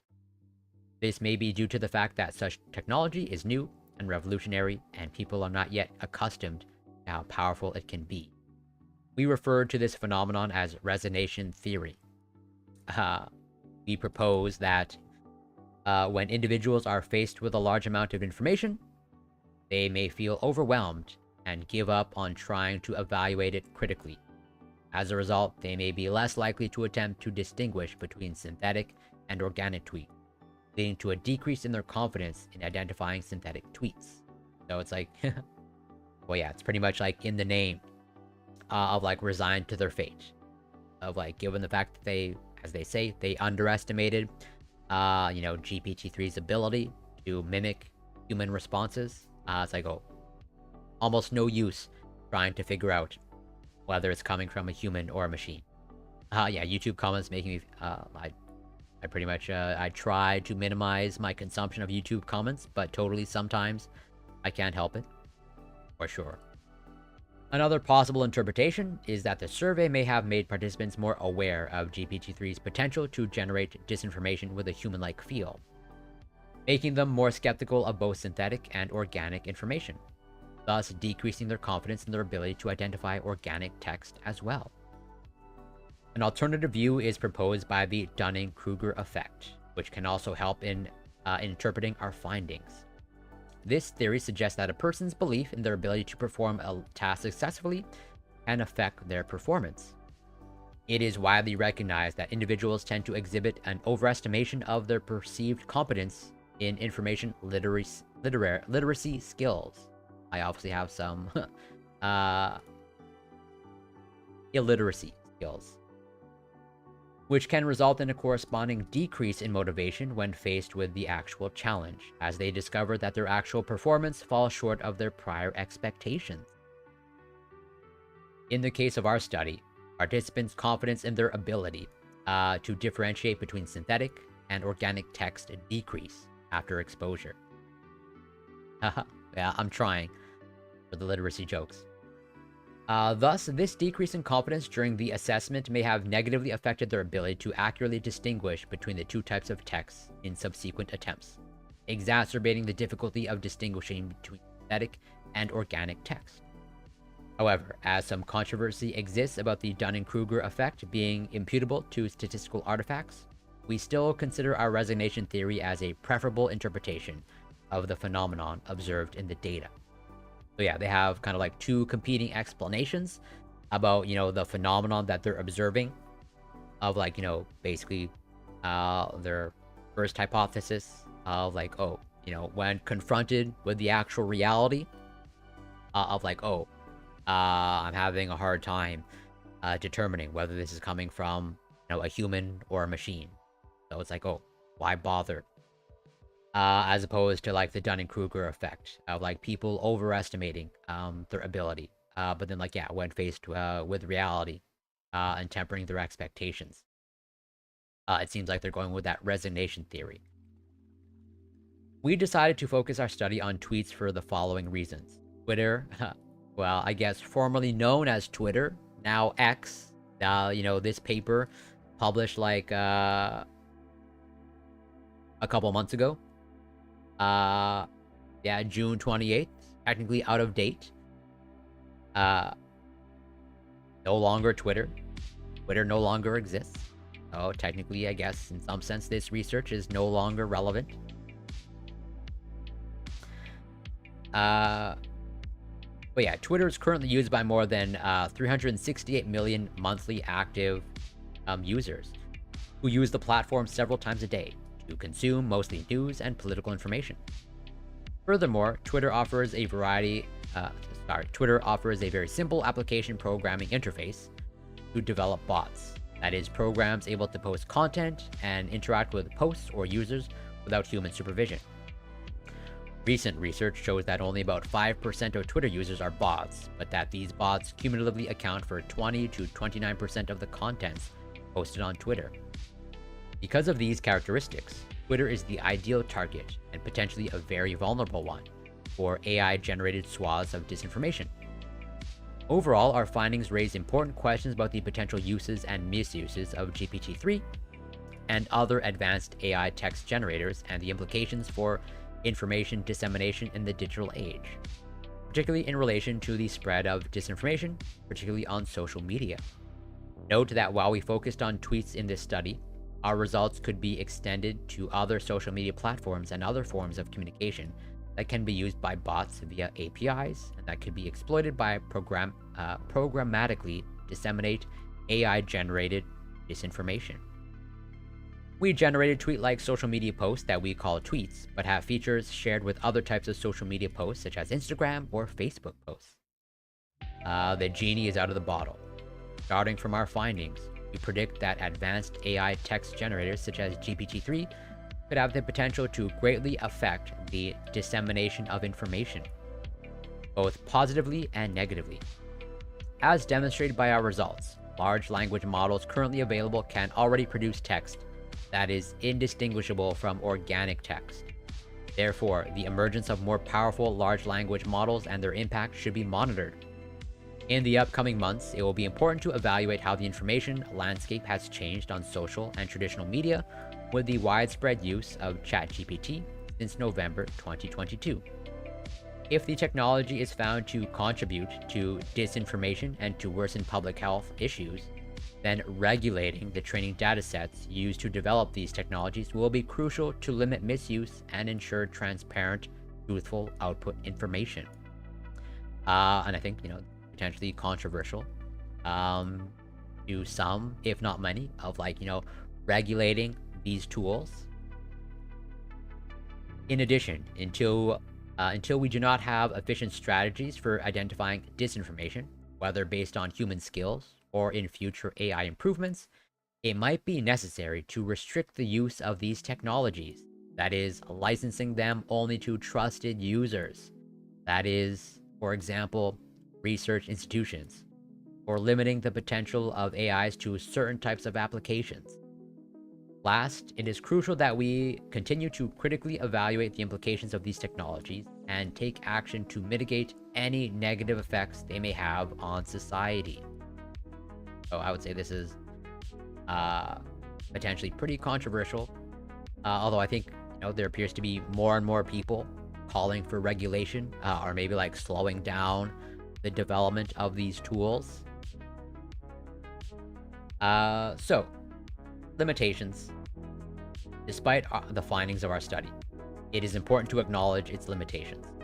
One potential limitation is the use of a relatively large sample size, which has led to small differences between the groups being highly significant. Which, yeah, so I highlighted this in red because I think, I still don't know for sure, but I suspect this is a mistake. I think they mean relatively small sample size. Because I think generally speaking, large sample sizes don't like amplify small differences. I don't know, like the wording here kind of like throws me off. But yeah, I think this is a mistake or like a typo. Either way, regardless. Therefore, caution should be taken when interpreting the significance of the results, especially when considering the effect size. That said, despite this limitation, we believe that the small differences found between AI and human-made texts in terms of their effectiveness in communication are meaningful. With a large number of information pieces, even small differences in effectiveness can have a substantial impact on public health, both in terms of the dissemination of information and the spread of disinformation. Moreover, the potential impact of these differences could be further exacerbated by new AI developments such as GPT-4 or other more capable large language models. Furthermore, our study only investigated the recognition of tweets in isolation, focusing solely on the text and neglecting contextual factors, such as the profile of the account from which a tweet is posted, past content, or profile image. These factors and others may influence the accuracy of recognizing disinformation. Further studies could investigate the recognition of disinformation in a more naturalistic setting, considering the contextual factors that may influence the recognition of disinformation on social media platforms. Furthermore, our study focused on English-speaking Facebook users. Future studies could investigate the recognition of disinformation in different regions, cultures, or specific socio-demographic groups to determine how AI affects the understanding of information across specific target publics. Our study confronted synthetic tweets with random organic tweets written by random users. Future studies, rather than comparing synthetic tweets to random organic tweets, could compare synthetic tweets with organic tweets written by recognized public health institutions to clarify whether our findings about synthetic information being faster and easier to understand stand true even in this case, therefore confirming or falsifying the model we propose in Figure 4. As a final note, in this study, we assumed that organically retrieved tweets were generated without the use of AI tools, although there is a possibility that a small fraction of the tweets analyzed were actually synthetically generated. Right. That's actually an important point to consider. Obviously, I don't think it's like some sort of major point of contention, but they were curating tweets from Twitter. And they were kind of like assigning them like, hey, these tweets are from people, but it is possible that maybe some of the tweets that they curated from Twitter were AI generated. So there might be, although I think it's like pretty slim chance, I don't think it's an issue at all. There might be some tweets in their data set of like, they categorize these tweets as coming from humans, and they use them to carry out some of their experiments, but maybe there was some, small minority of tweets in their data set that were misclassified as humans or human generated when they were actually AI generated. A good thing to keep in mind, but I highly doubt that actually took place, and I don't think it would be to any significant degree that it would nullify or like discredit any of their findings. So I think super cool. And they go through, their definition of the topics. And yeah, I think it's also, to wrap up this paper, there are definitions, they're depending on the research, some research, they use the terms disinformation and misinformation in different ways. Where it's like, misinformation is just like inaccurate information, maybe by accident, as opposed to like disinformation, like you're kind of like intentionally trying to deceive with the inaccurate information. Throughout the manuscript, we adopt and sometimes explain, for added clarity, the terminology true and false tweets. True tweets are those tweets containing accurate information, and false tweets are those containing inaccurate information, or disinformation. As for the definition of accurate information and disinformation, we base ourselves on the current scientific knowledge and understanding of the topics and information under scrutiny. To avoid dubious and debatable cases, which may be subject to personal opinions and interpretations, we only analyzed and added to our questionnaire those tweets containing information that is categorizable as true or false. Notably, if a tweet contained partially incorrect information, meaning that it contained more than one piece of information, and at least one was incorrect, then it was labeled as false. As discussed in introduction, we acknowledge that the definition of disinformation and misinformation is diverse, but we refer to an inclusive definition, which considers false information, also partially false and or misleading content. And then again, to wrap up, the expert assessment of synthetic and organic tweets. Because again, they're classifying tweets as like true or false, or rather, they attempted to get the AI to intentionally come up with false or true tweets, and so like they basically subjected the AI generated tweets to fact checking. Where we evaluated synthetic and organic tweets to assess whether they contained disinformation. The expert assessment was performed independently by FG and GS, and following a joint analysis was conducted by FG and GS to verify the correctness of their initial assessments. So like overall, there was some human fact-checking that took place. And so some people might take issue with that. I don't think it's an issue, but I think it's important to highlight. Because again, they had to classify some of the AI-generated tweets as like false, or like this is misinformation. Well, then how do they do that? They have to consult with actual experts. So I think that's pretty much everything that I wanted to cover. Pretty much went no, actually, I did want to cover this, but I'm gonna save it for next stream.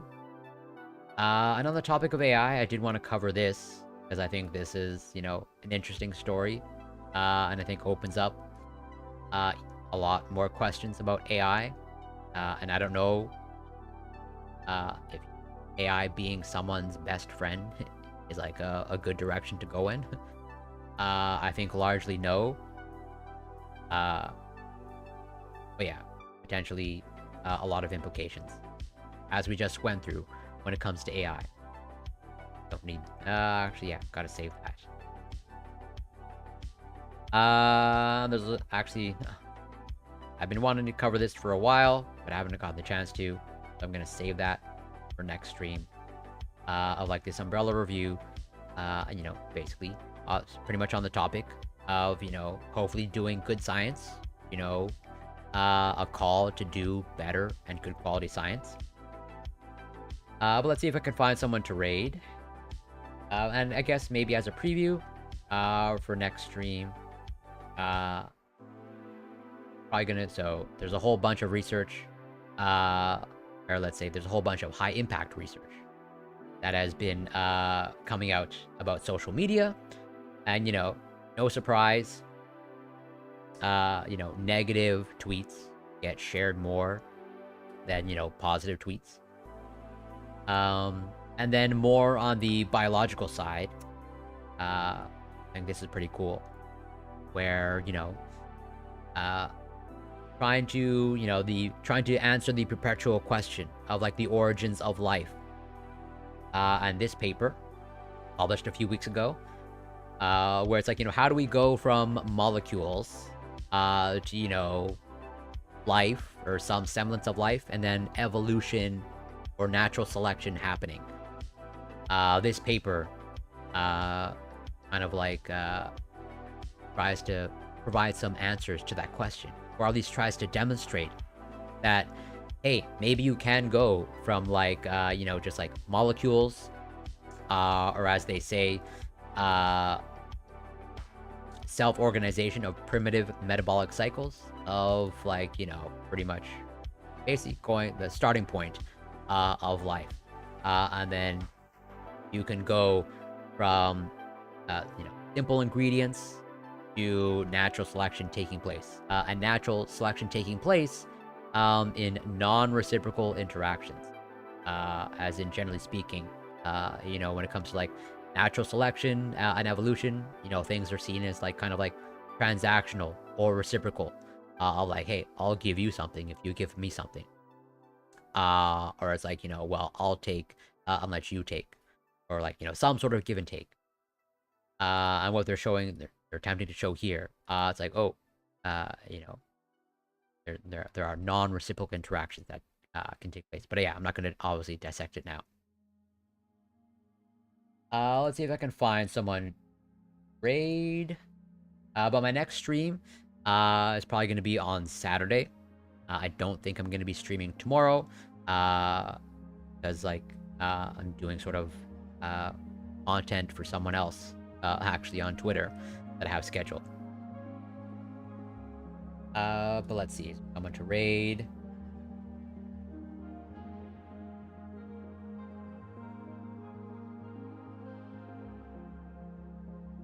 In science and tech.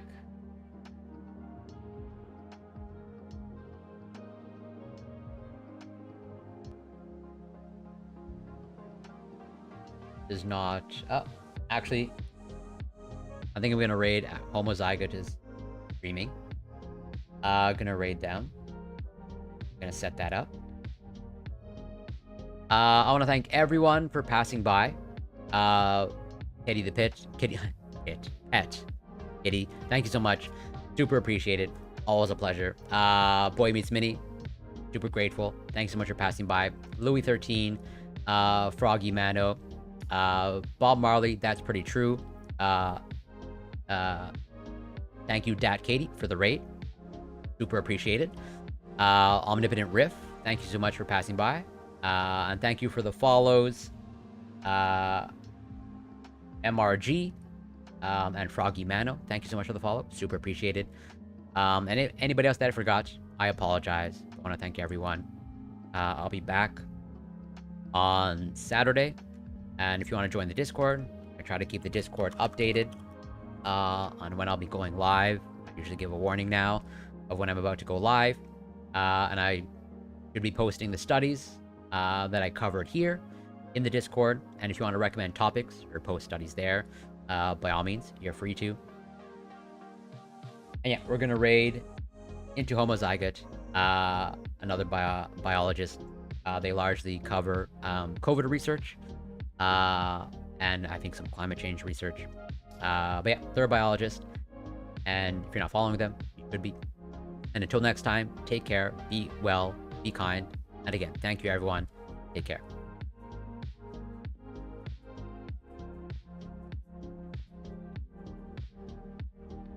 Because I think that's irrelevant. You are cute. Kiss me. Bestie. Love you. You are cute.